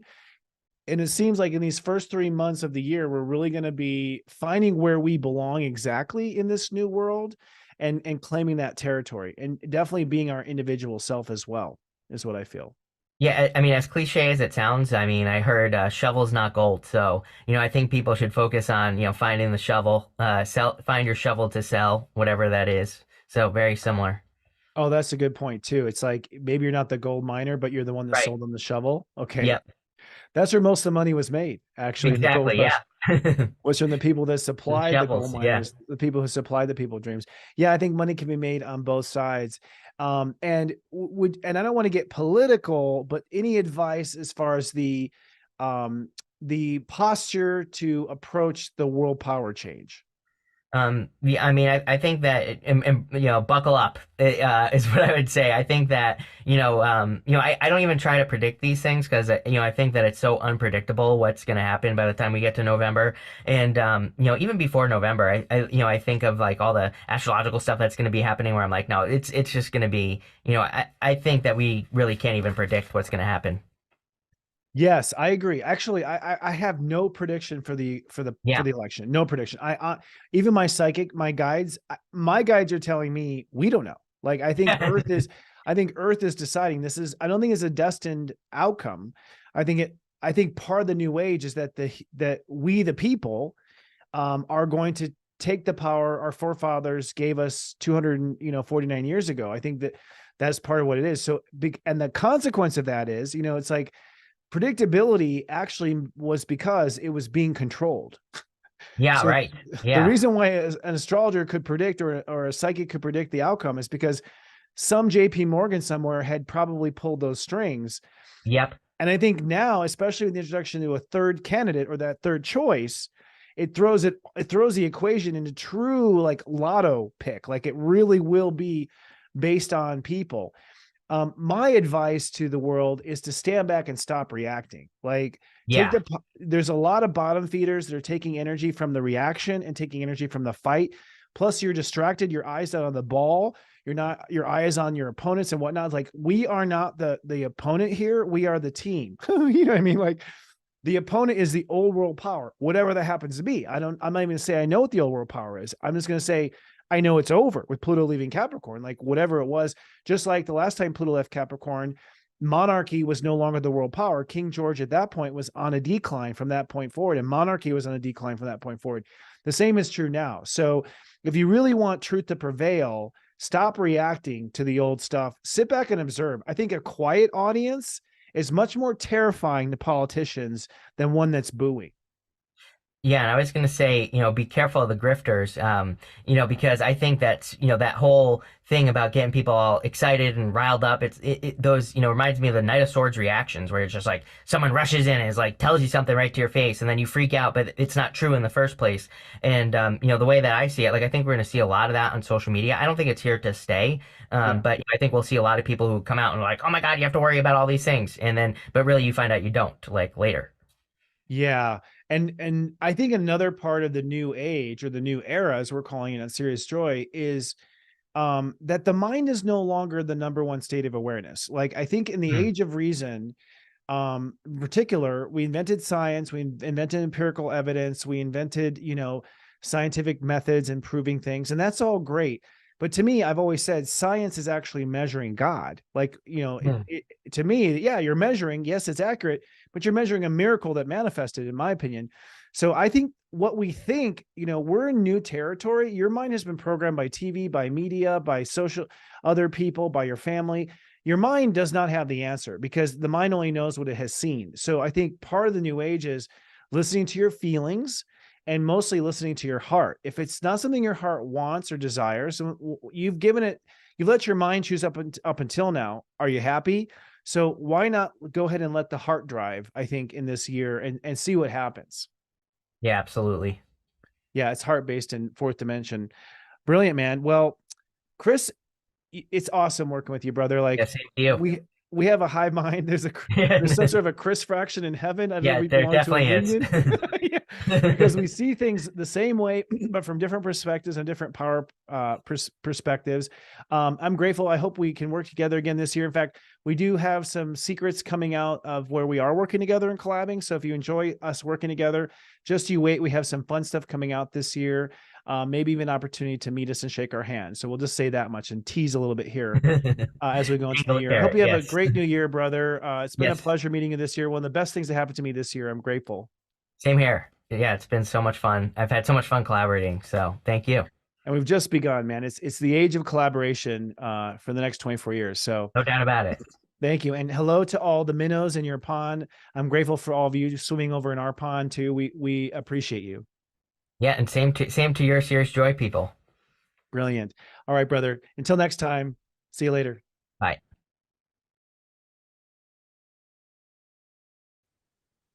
And we're back. That was incredible. I hope you enjoyed that time with Chris Reck. We can go off forever. We just have such simpatico. We call it the Chris Hive Mind. And we'll have those, of course, cut up and available to you probably here in the next 24 hours. So you'll be able to watch these or share them with your friends, these predictions between Chris Reck and myself. So as we close the show, a little pleasant reminder that Countdown 2024 New Year's simpatico, basically our forum for talking about what's going to happen in 2024, will be live on January 13th at 2 p.m. Eastern, 11 a.m. Pacific. This is well worth the money. You just read the testimonials we have on the website. Basically, people use this to plan their whole year, but it's not super nano with all the details.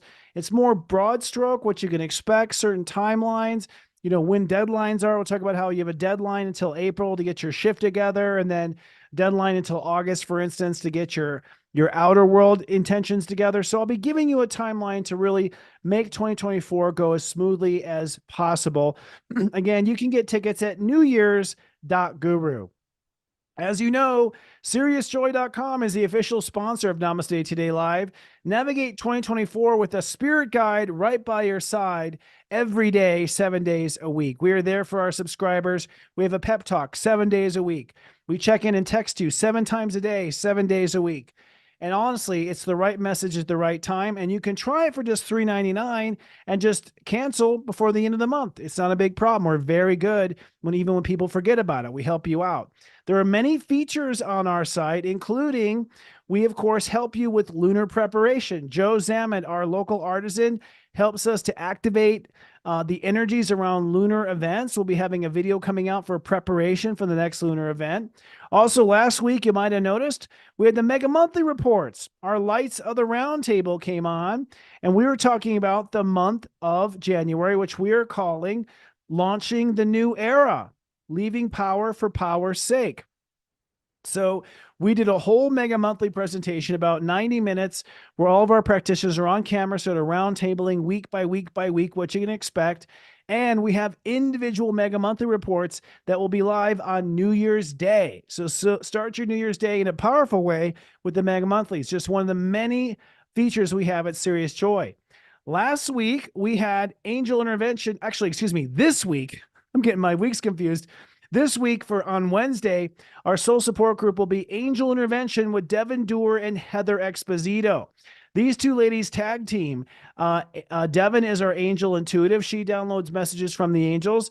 And Heather is an astrologer who chimes in with their charts and information about what she's picking up. And together, these two ladies help 3 of our subscribers who are in a spiritual dilemma in their life to come out of that dilemma. And they use the angels and astrology. There's no other show like this that does tag team readings like this. By the way, that goes live this Wednesday, January 3rd at 1 p.m. Eastern and 10 a.m. Pacific, exclusively at SiriusJoy.com. So this and many reasons, I highly recommend give yourself the gift that will keep on giving past the new year. Try it at SiriusJoy.com. Again, just $3.99 if it's your first time around. Now, sharing is caring. The one thing I ask humbly for my New Year's Eve gift, if you want to give me one, is to share these horoscopes with one of your friends. If you know someone loves a horoscope, send them their horoscope. They come out on Tuesdays. It's just one little link from YouTube, or share us on social media. That's the best and highest thing you can do for us. So I do come out, if you follow us on social media, with the daily Zodiac weather, share that. We have always grown organically. Sharing and caring is the highest way to go, and we appreciate it. Some people do like to donate directly, and we humbly accept those donations. I understand. If you like to donate directly, it's paypal.me/Sensei Christopher. That goes straight to me, by the way. Some people call it a tip. They give me a tip for the show, and I appreciate that. I guess if I have a tip jar, we could say it's my tip jar. We also have a Facebook group, and this is a great place to kind of really test out the waters with our community. We have a Facebook club, Facebook group. Mercury is retrograde here as I record this. Facebook group at SiriusJoy.club. And ultimately, you can advertise your own spiritual communities here. You can advertise your own spiritual business. It's really, we believe in uniting the light. And we think that all the do-gooders need to know each other's names and email addresses. And so you can come to SiriusJoy.club, post what's going on in your life. And I'll tell you right now, if you follow me on social media, the only place I will post my personal life is in the club. I share my personal life in the club. So if you're interested in what I do in my downtime, join SiriusJoy.club. We're happy to have you.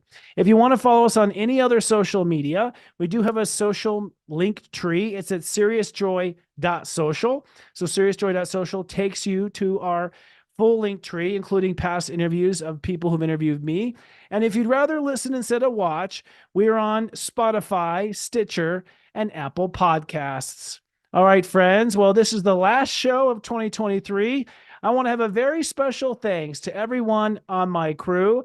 That's my producer, Noel Way, my director, Sarah Lyman, my business partner, Eben Freeman, our teaching staff at Serious Joy, Robbie Hunt, Kristen Ryder, Devin Doer, Joe Zammit, and Heather Exposito. And again, a special thanks to our super friends here in the chat who make chatting with us here every week such an enjoyable experience. All right, my friends, I hope you have a wonderful new year. Please be careful, stay in your heart, and remember, I love you. Live, love, be.